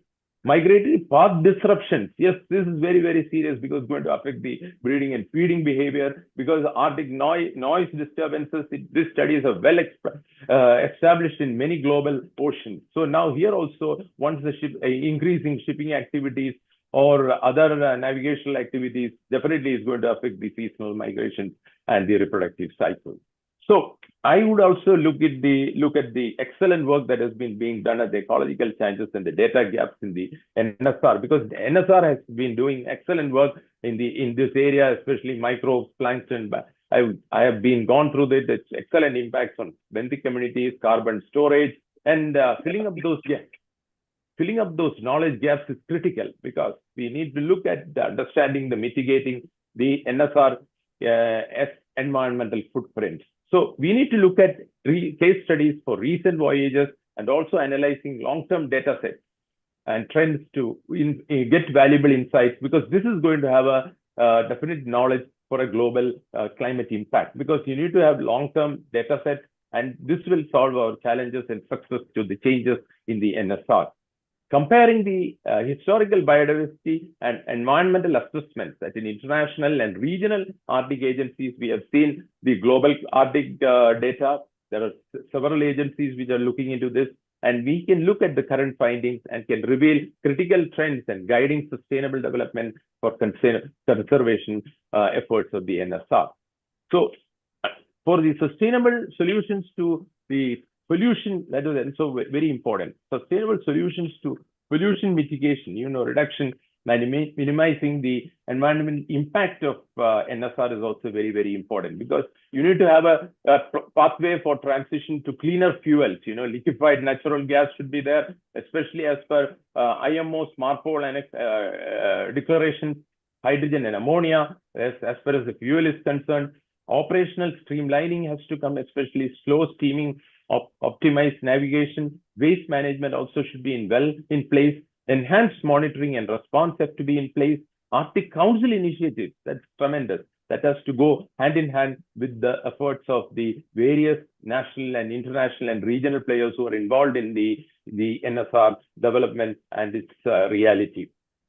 If you look at the geopolitical and economic benefits of the sustainable shipping through the NSR, we can see that other than shortened transit time, it is also reducing the shipping costs, global trade linkages, economic growth, and for the Arctic nations, definitely is going to improve. And other than the global south is also going to get great benefit out of this through the ports and logistics development, resource exploration, renewable energy, especially you have to use through low emission fuels like LNG, green hydrogen, fostering them investments in cleaner green energy technology and the economic benefits and job opportunities.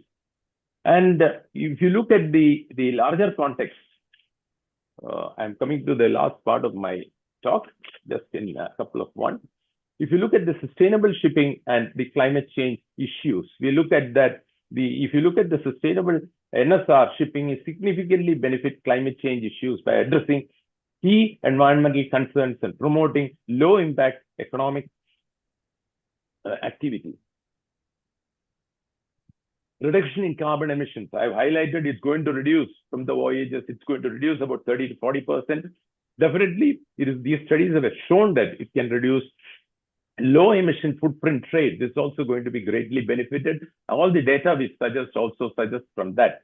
Similarly, energy efficient vessels, we can do a lot of research, a lot of activities, a lot of enhancement. You can bring in world partners into the synergy of these energy efficient vessels, reduces carbon footprint. Support to research, definitely, as highlighted by earlier speakers, it's a great opportunity for climate research, especially monitoring ice melt, ocean acidification, and regional weather patterns. Definitely, the teleconnections are very, very important. But over and above, the sustainable practice in shipping has to be taken care of. I highlighted the green fuel, the dual engine, yes, dual fuel engines, the LNG, the biofuel, synthetic fuel, reduce green gases and the emissions into that. Green fuel benefits the NSR.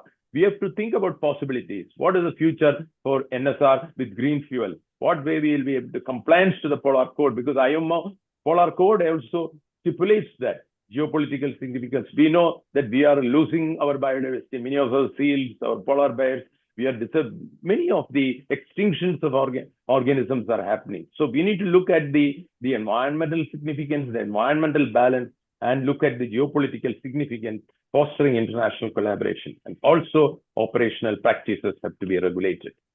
And also, which also definitely requires sustainable collaboration with various institutions, biodiversity impact studies, policy integration, increased protection, protected areas. Definitely, we can have marine protected areas in many of those areas of the NSR, which needs to be severely impacted and which needs to be protected. So global collaboration, and also introducing the additional conservation measures, like you have the KMGBF and the COP29 of the Convention on Biodiversity. Professor Nandan. Yes.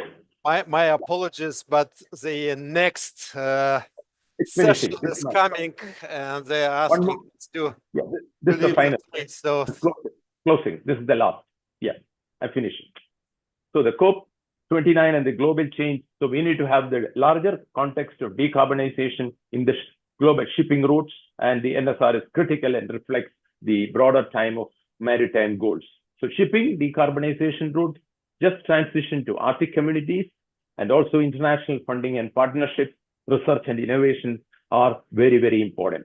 And Arctic policy also, and the creativity, funding, infrastructure, technology, collaboration, and indigenous biodiversity protection are very, very So the COP29, along with the Paris Declaration, are very, very significant initiatives which has to be taken care, and we have to move forward. Thank you very much for patiently listening. Thank you. I put my objectives in perspective. Thank you. Thank you, Professor. Thank you very much for this very comprehensive presentation on shipping and different aspects of it. And with that, I'd like to thank all our fantastic speakers present here, but also our colleagues online with us. So please give a round of applause to all our speakers. Thank you very much. And with that, we give the floor to the next session. Thank you. Thank you all. Thank you. Take care. Thank you. Thanks. Bye-bye. Thank you. I will exceed a few minutes.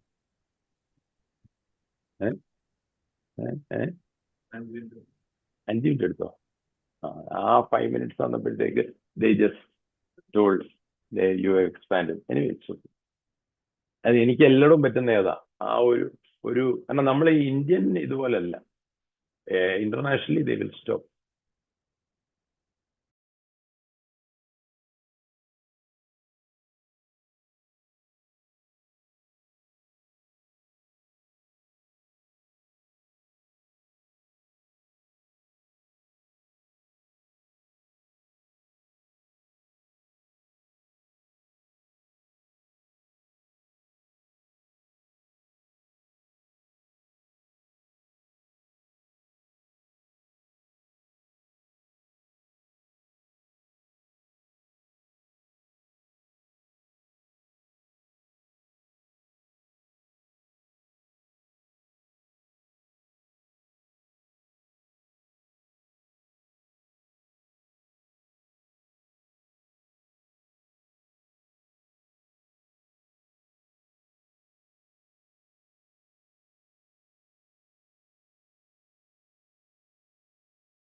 Good morning, everyone. I think we can begin.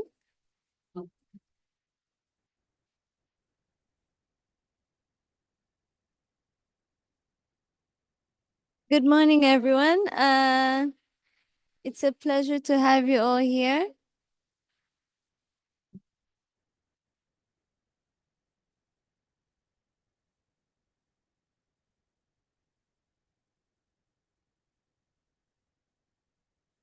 It's a wonderful pleasure to have you all here, where we'll be discussing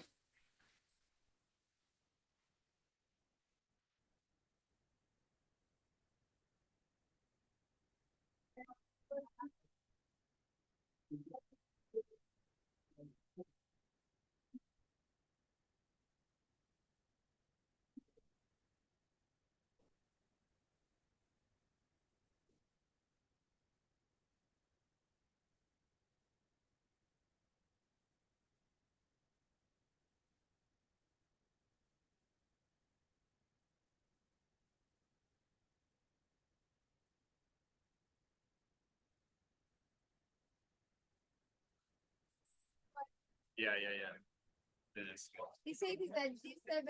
I said G7. Just go on. Start, yeah.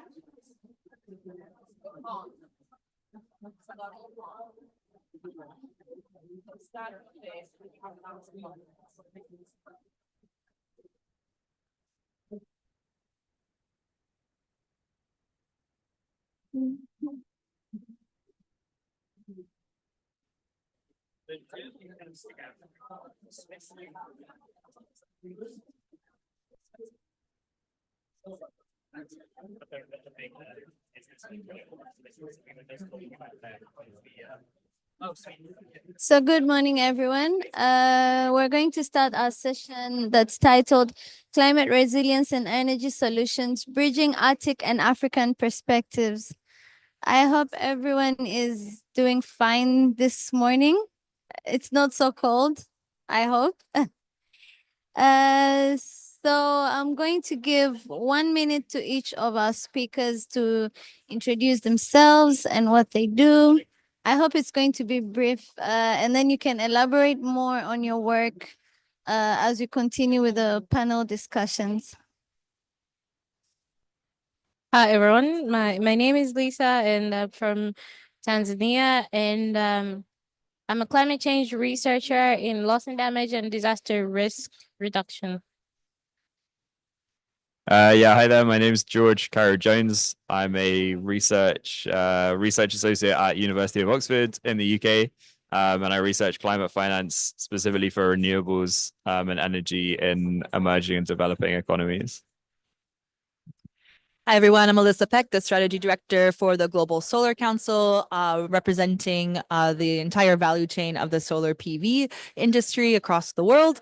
I'm from Canada, and I also lived in Africa for about 2-3 years in a few different countries, so very familiar with both the Arctic and African, so I'm excited to be on this panel.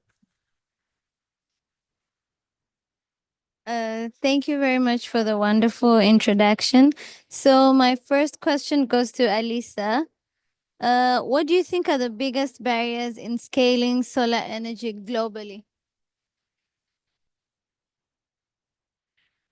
So there's a few main things that we're working on at the Global Solar Council and with our members. And then, very much on theme of this COP is finance, finance, finance.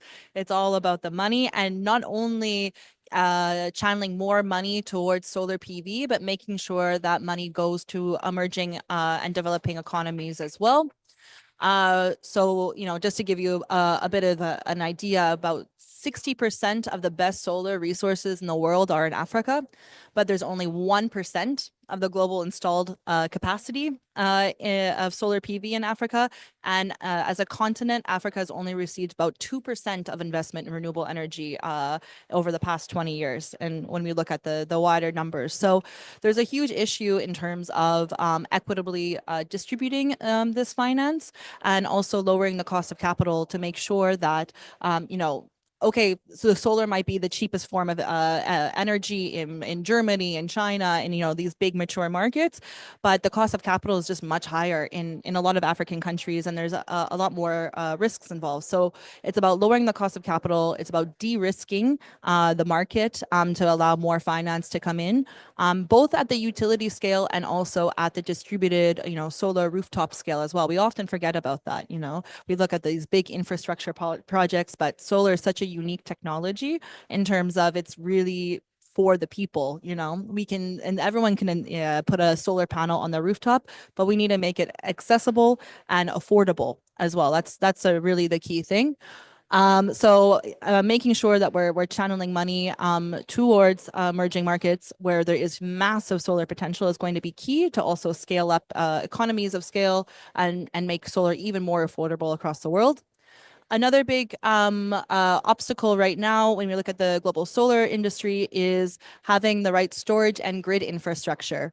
I always say why are we even developing more solar if we're not developing grid infrastructure and solar alongside it? Otherwise, great, we have this big farm that has the potential to produce all this energy and power all these economies.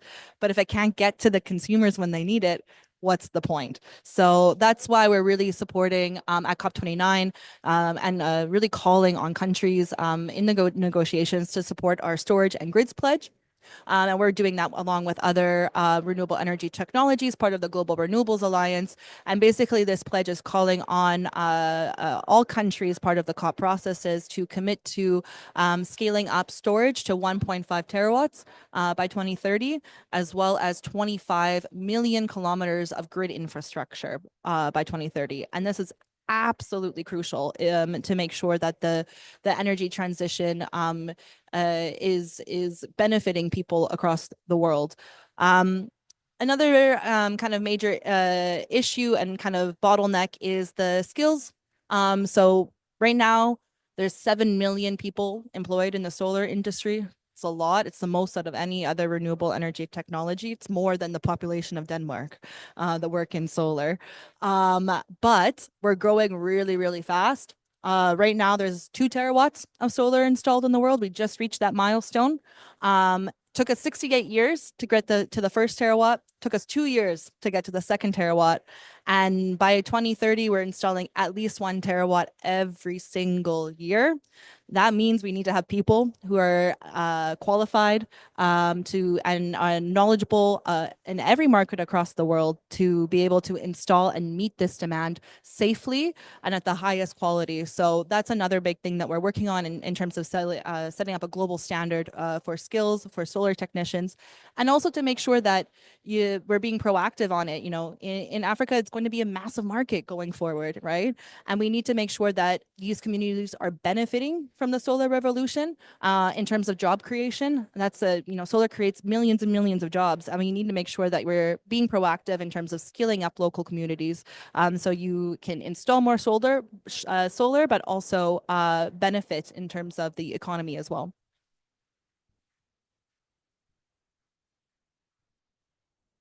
Thank you very much, Elisa. My first question to you, George, would be, what recent trends in your research highlight are effective in climate resilience strategies, especially since you've just finished working in Zambia? So maybe you can answer this question in relation to what you have been doing in Zambia. Thanks. Yeah, sure. I mean, just to give a bit of context about the energy situation in Zambia at the moment.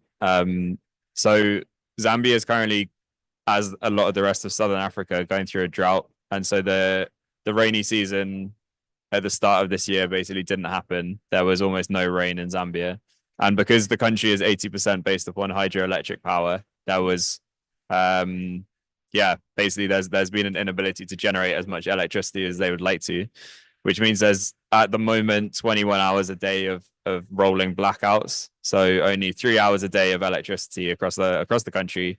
And this is a problem that we've seen all over the world, actually, including in Ecuador. That's an issue in Zimbabwe as well. Like, there's a problem across Southern Africa. And with these countries being connected by the Southern African power pool, in the past, you've seen countries being able to trade electricity to compensate each other when problems like this are happening. But as of late, everyone's being affected by these regional droughts, and it makes it really, really difficult to develop as an economy, right? So you can't have any, imagine what would happen in the country you live in if you didn't have electricity for the majority of the day. Like, industry grinds to a halt. It's impossible to get around. It's impossible to connect to anyone. It's really hard to do online calls, like all of this kind of stuff.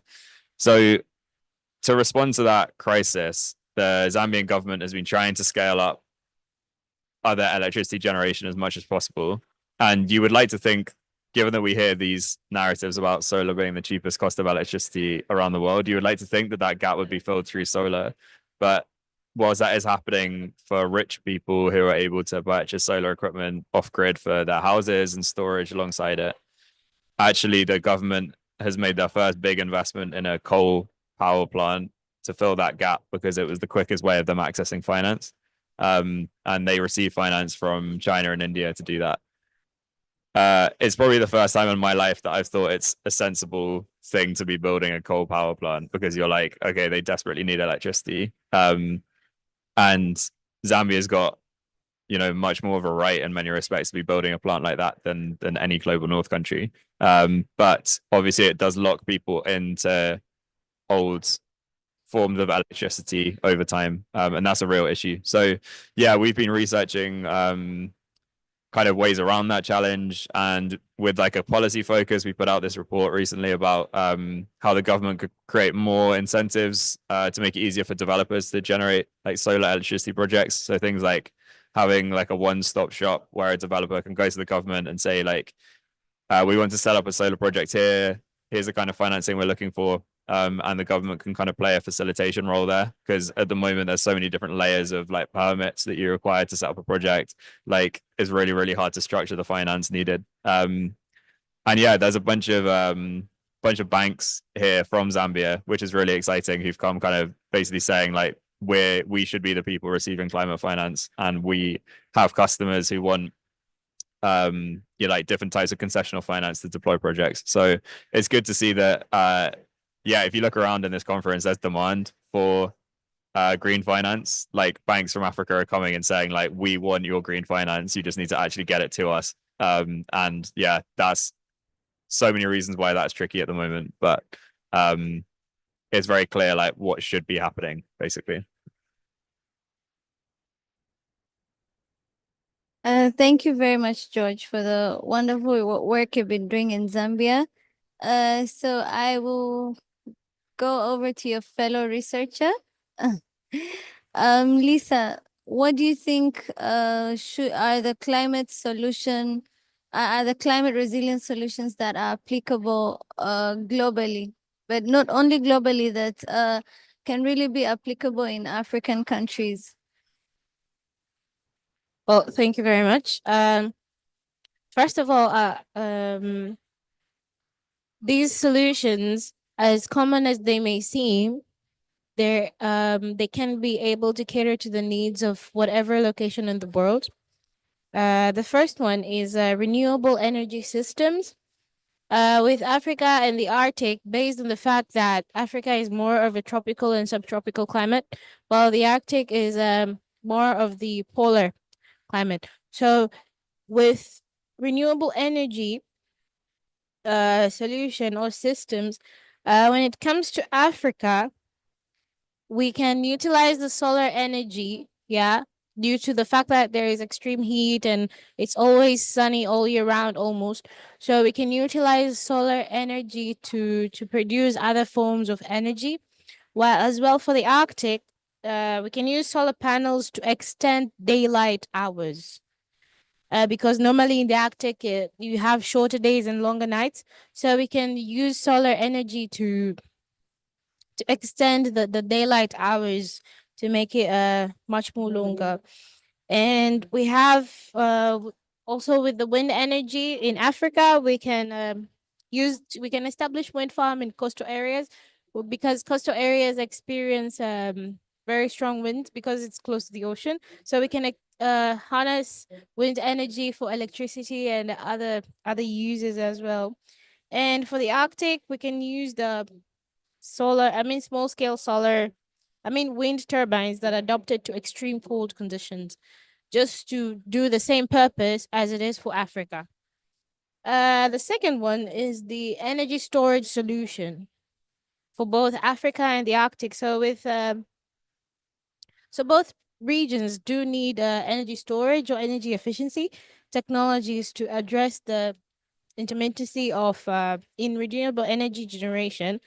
Um, One of them could be battery technologies or thermal storage. So, in the context of Africa, we can use lithium ion batteries and advancements to like sodium ion ore flow batteries to produce electricity and other forms of energy. While in the Arctic, we can use thermal storage. As I said, the Arctic is one of the coldest regions of the world. These systems will be useful to store solar energy, which can be used for heating purposes, as well as doing other human activities in the Arctic. And also, we can do the sustainable livelihood and energy access. One of them is clean cooking solutions that is applicable in Africa, and I think it's the campaign that has been going on to seek alternative cooking solutions to create a better livelihood or sustainable livelihood for people, especially in the rural areas that rely on firewood, charcoal, which highly contribute to greenhouse gas emissions. Example, in my country, there is a clean cooking campaign going on. It's been going on for a while now, and it has been picking up very well. And secondly, we have energy cooperatives where you engage local communities in the ongoing and in owning and managing the renewable resources.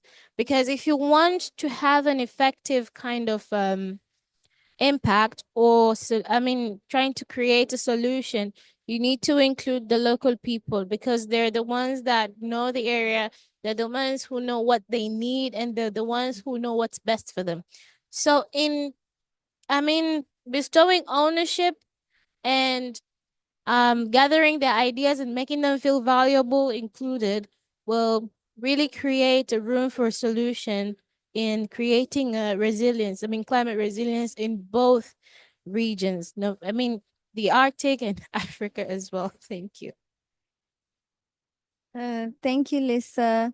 We have finally been joined by the representative of the Commissioner of Environment from Katsina State, Nigeria. And it's good that we are going to have, we have a researcher, we have someone from Solar, but we're going to hear from someone from the government. We kind of have limited space. Maybe I'll just ask him to answer the questions as he's seated there. I hope you're ready to answer your first question. So my first question to you would be, what policies do you think are essential for enhancing climate resilience in vulnerable regions, especially in Nigeria, as it is one of the most populated countries in Africa?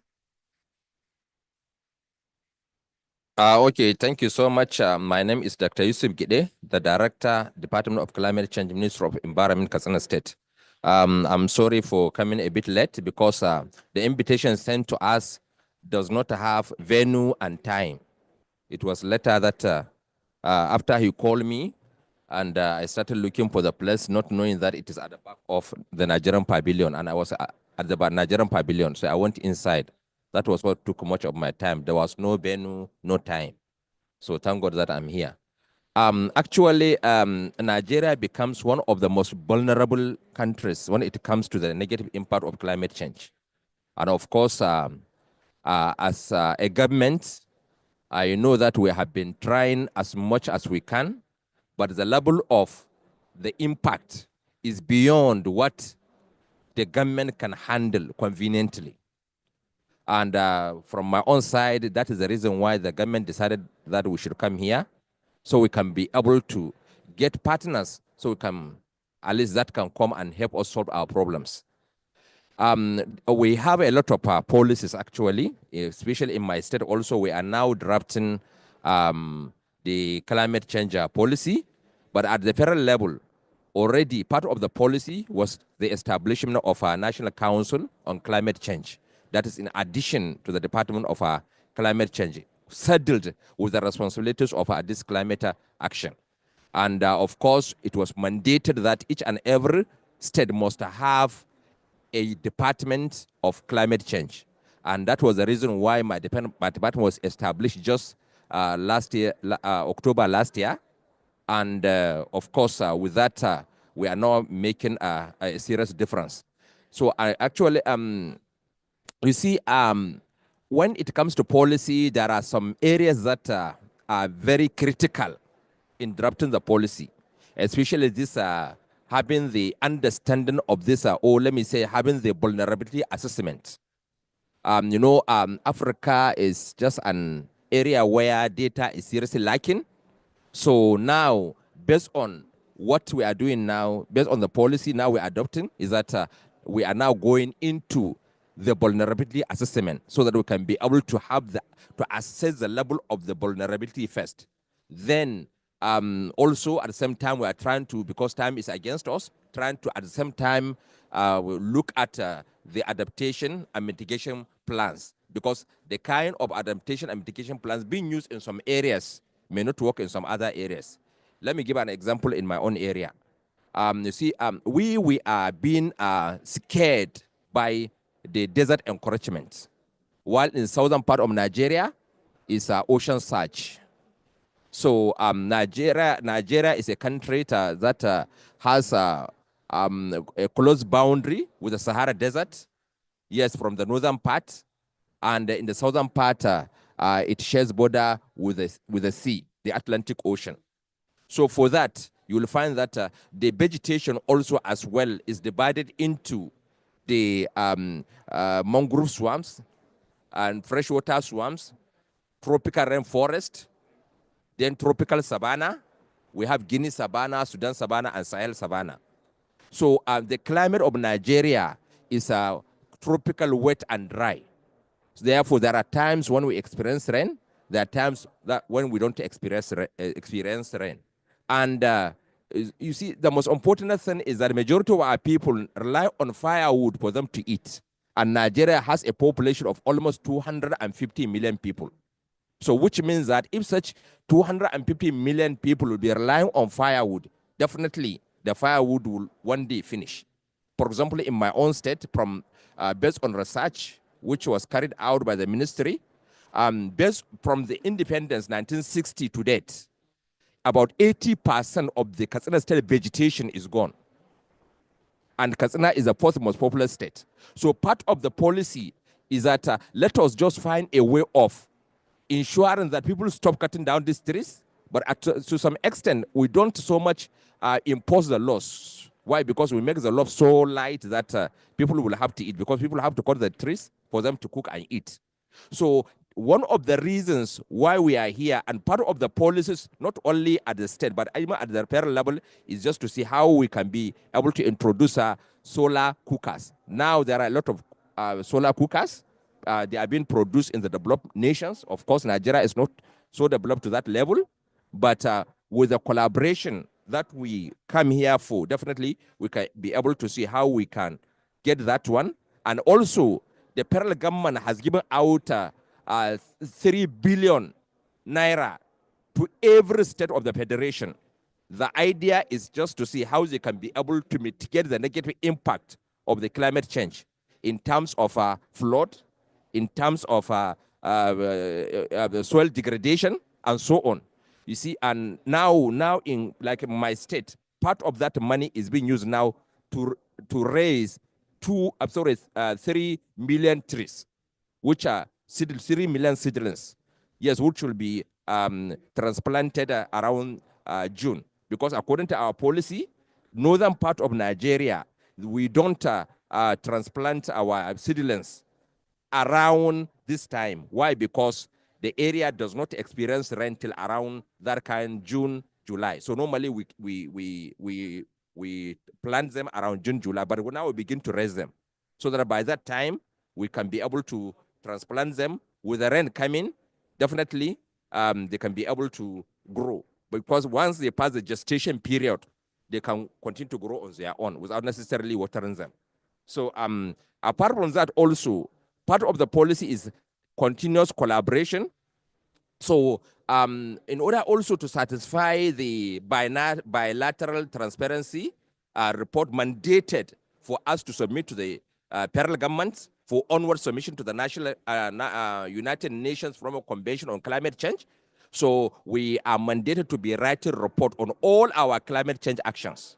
So based on that, the state have formed these climate change governing bodies, so that the bodies are saddled with looking after all the activities that involve this issue of climate change for perfect reporting, so that we can be able to be tracking the progress made so far.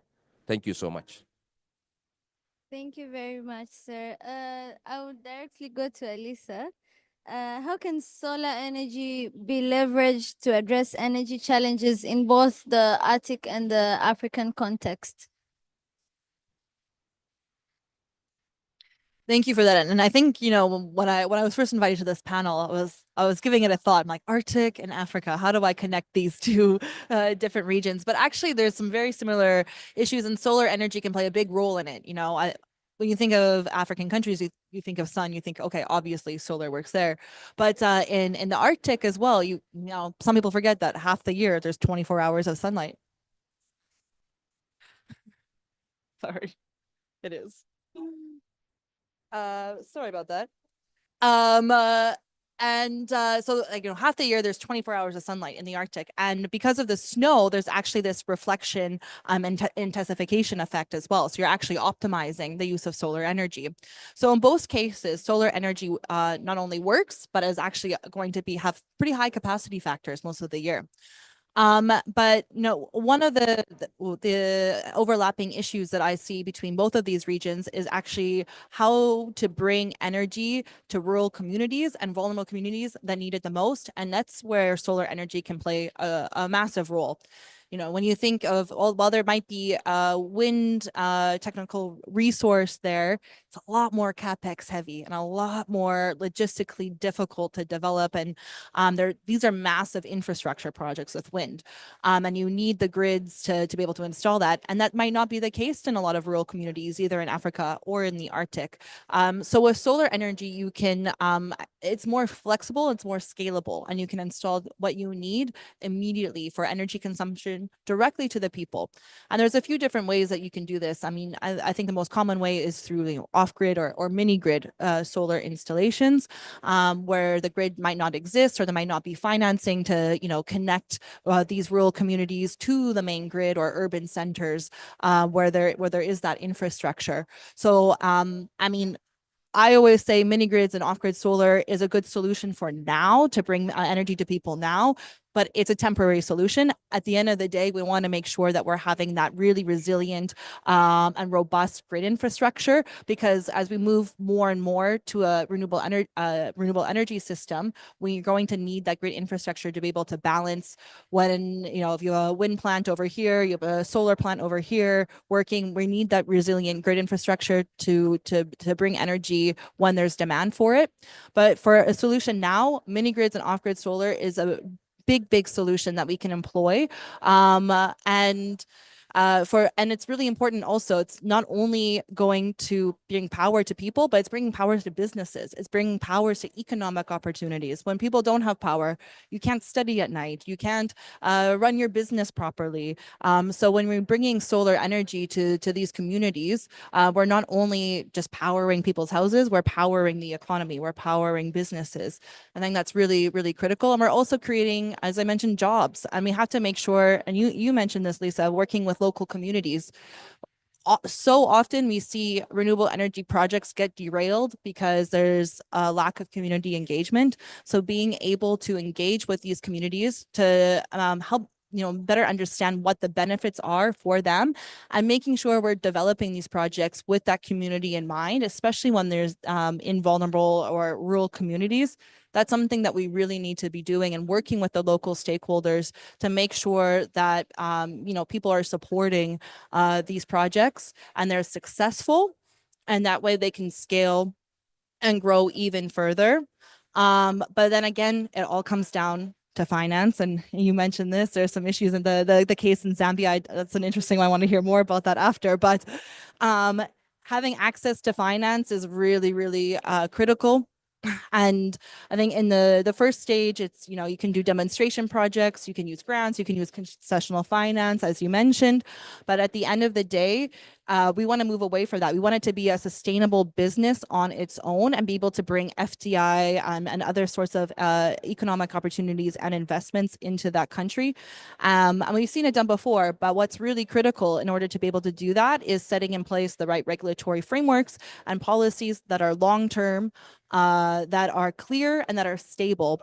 That way it helps de-risk the market for the industry to come in. If they see a pipeline of projects, if they see there some business opportunities in this, and they know it's going to be stable over the long term, and they understand the clear guidelines. You also mentioned, Lisa, on permitting. We have to make it easy for people to do business in the country, and so that's making sure that there's maximum deadlines for giving grid connection permitting or site permitting. That's making sure that we're having both long-term goals but short-term goals, and putting in place the clear regulatory frameworks to be able to get investor trust. And then that way you're going to be able to slowly be able to move away from the grants and the concessional financing into private equity and make a lot more economic opportunities for people in these communities.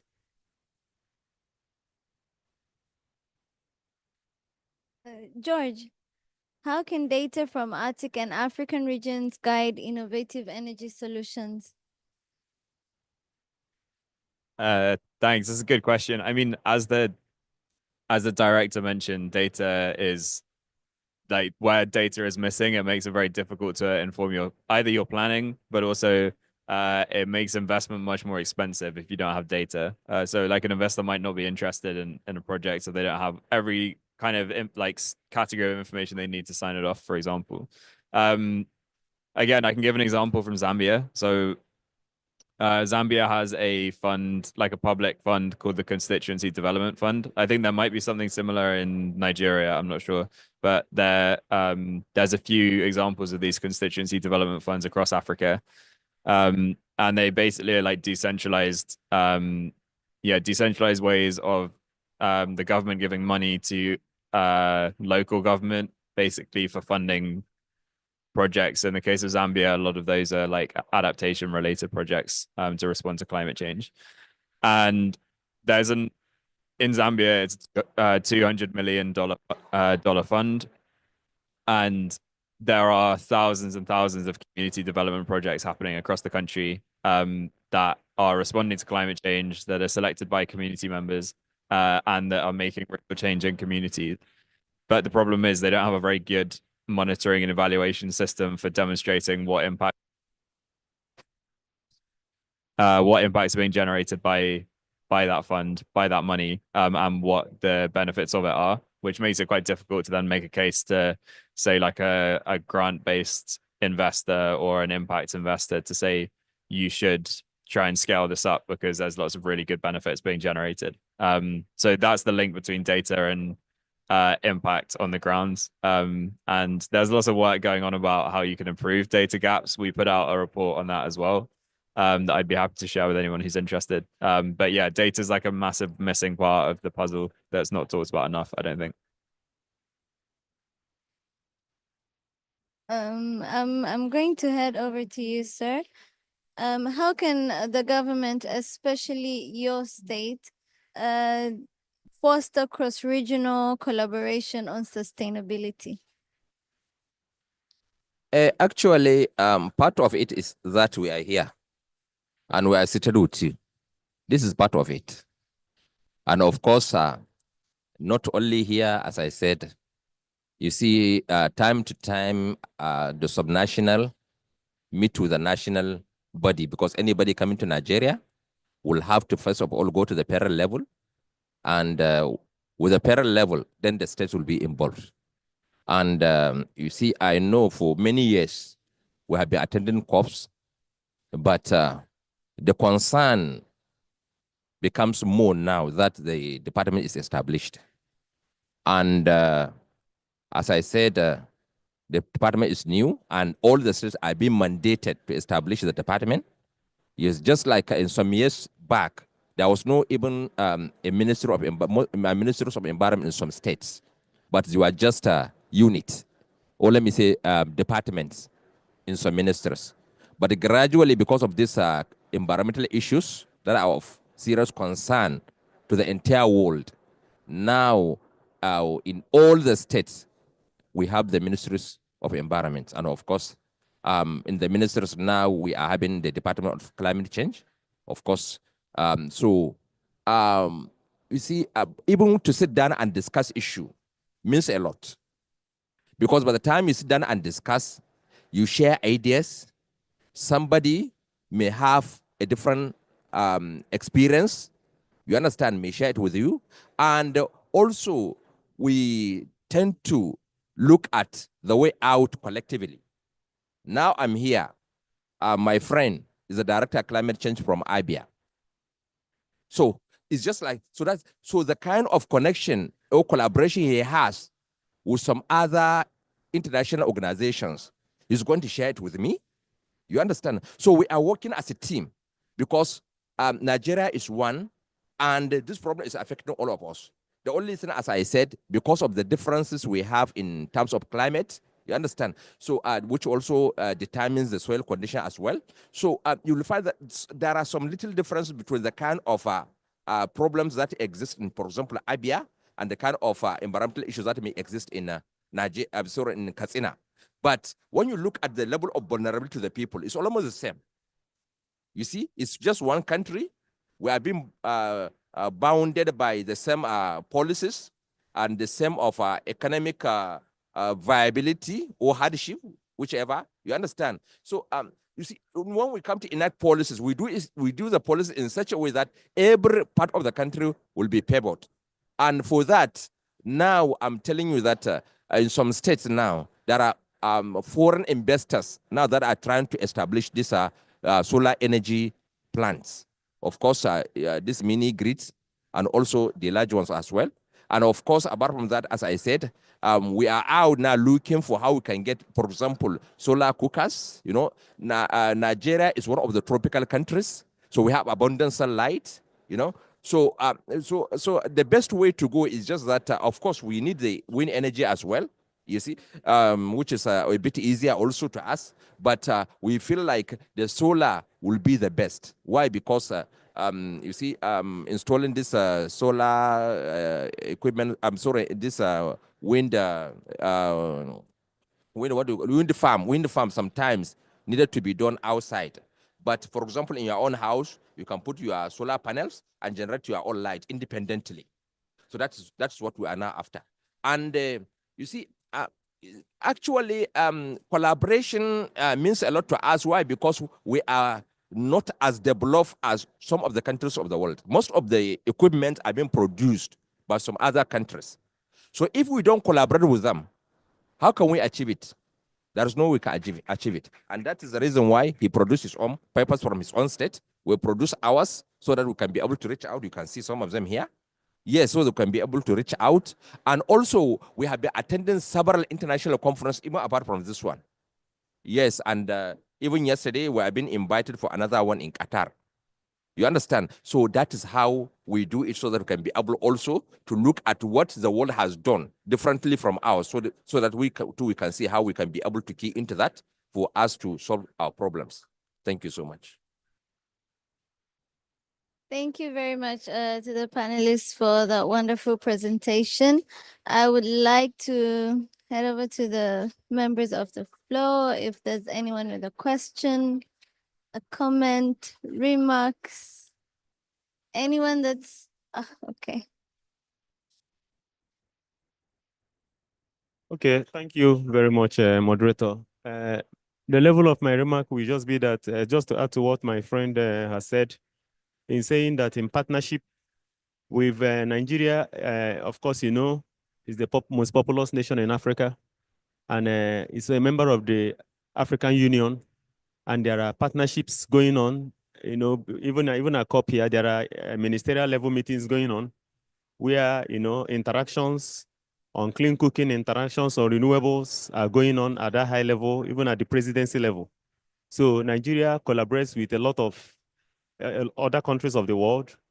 You know, of course, when they go for G20 something meetings or something, I don't know what they call it now, G20 or Nigeria is also part of it. So we bring that discussion to the international level. We are collaborating with a lot of countries. Of course, you know, there is what they call NEPAD. You know, NEPAD is ongoing. The discussion is escalated to that level. Nigeria is also working with international development partners. Of course, you know, the United Nations Development Program has presence in Nigeria. The UNIDO, United Nations Industrial Development Organization, the EU, that's all partnerships, you know, trying to streamline all that the people we are doing to, you know, in terms of climate action to address issues of climate change. So these are some of the collaborations we are doing. And like they normally say, they say climate action, climate change is global, but climate action is local. You know, so it's always good to, you know, begin to learn from each other's experiences. It may not really be the experience you have in your own ecological zones, but it will inform your decisions and inform some of the things you are able to do. Just to also add to what my friend is saying, we've gone to the level of not just having, we've encouraged people, like in my state, we've encouraged people, apart from having the national climate change policy, we are developing state climate change policies, and we are encouraging also our local government councils to have a local government climate policy, you know, which we cascade into the national policy. Why? Because you know, we are trying to do a sort of bottom-up approach. It's not always good to stay at the national level and enact policies or laws for people when you are not actually carrying and filling their pores. So those are the sort of things we are doing. Even in the state also, we are trying to develop a state adaptation plan. And we're also encouraging the people at the local government areas, the various 17 LGAs in Abia State, to also develop a local government adaptation plan that is suited to the needs of the local government area. So those are the issues, so that when issues of climate change arise, it can be communicated to the state, it can be communicated to the federal, there'll be synergy. You know, we'll all be responding to it in split seconds. So that's just the level of my intervention. Thank you. Can I add something? No, and it's really interesting to hear with the work that you guys are doing, and that every state and municipality having some sort of climate change policy. And then something I just wanted to bring up is how to mainstream climate change policy into other government bodies, because climate change affects everything, you know. And when we think about solar, one of a facilitator to get financing, it's not just thinking it as an energy source, not just thinking it as a climate change adaptation or, you know, mitigation solution, but also, you know, when we think about how do we scale up access to healthcare, solar can help with that, with rooftop solar, right? So working with the different health ministries and organizations providing finance for health. And there's some really great organizations working on this, like the Health Innovation Exchange, you know, working with different ministries to mainstream also decarbonization and clean energy solutions into health. When we think about agriculture, and I know Nigeria is a big agriculture sector, for example, and a lot of African countries depend on agriculture for economic growth. Again, solar PV can help with, agri PV, which is combining agricultural practices with solar installations. So you're essentially using land for two different purposes, optimizing the land use, creating clean energy, but also leveraging, maybe some crops need shade, and then having the high solar panels up there and growing crops underneath can actually increase and optimize output of agricultural crops. Or sometimes sheep need shade, and for their own grazing purposes. So thinking about how we can not only think about energy and climate change in a silo, but how do we work together with the other government bodies and agencies, and that can actually be a facilitator to bring more finance in for solar and climate action as well. Thank you very much all for your contributions. Thank you all for being here. So before I close, I would like to give 1 minute briefly for closing remarks to each of our panelists. If there's something you lastly want to say before we close our panel. Okay, actually, my last remark is that please, many organizations are in Africa, but the common man does not know that such organizations exist. So there is need for us to scale up the level of advocacy, education, and sensitization. So I was surprised when I attended the African Pavilion, and I noticed that a lot of organizations from all over the world saying that they exist in Africa, they exist in Africa. Some of them at the subnational level, we don't know that they exist.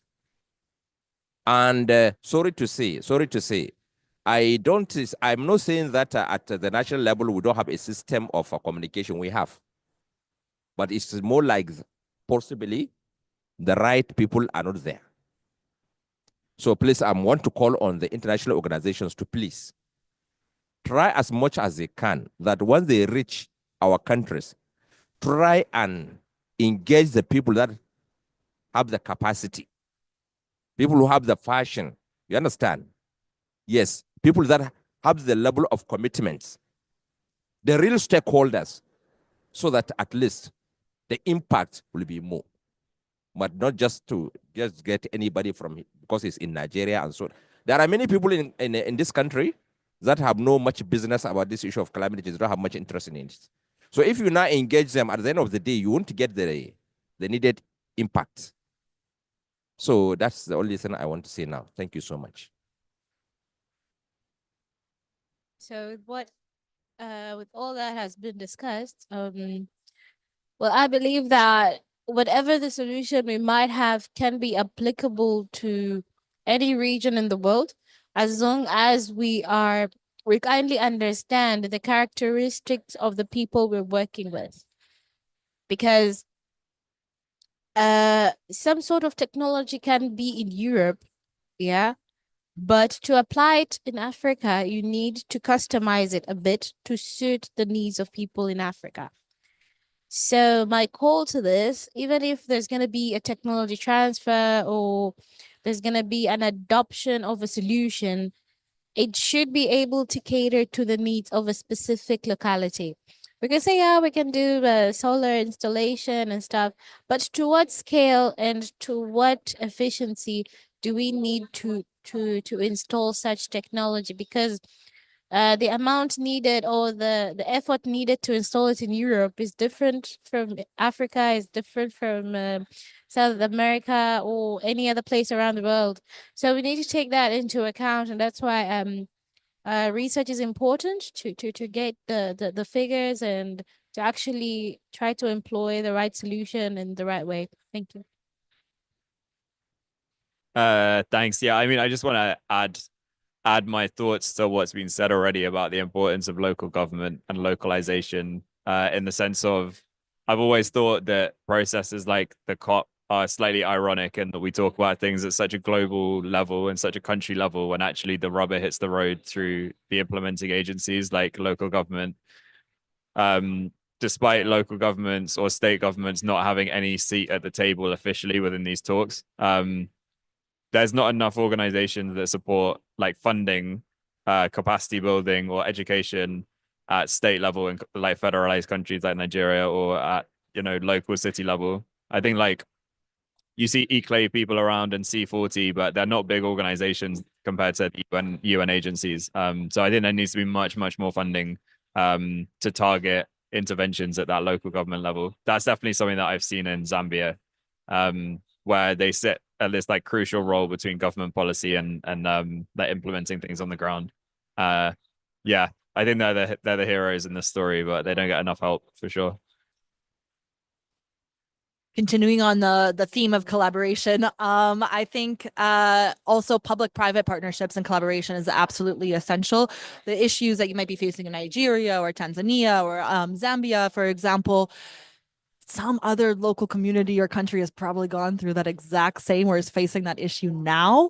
And the private sector has been there and done that before. We don't need to reinvent the wheel. We know what works. We know what doesn't work. So let's, increase, cross sector collaboration, public-private partnerships, and also, country-to-country partnerships at the federal and also local government level as well, so that we can move even faster towards a clean energy revolution. Thank you very much for all your remarks. That marks the end of our session. It was very informative. I hope so many, if not a few, partnerships will be made henceforward. And thank you very much all for being here. It's not. Let us not. Let us not. I need to go through them at the end. Yeah. Who wants to take A photo. Yeah.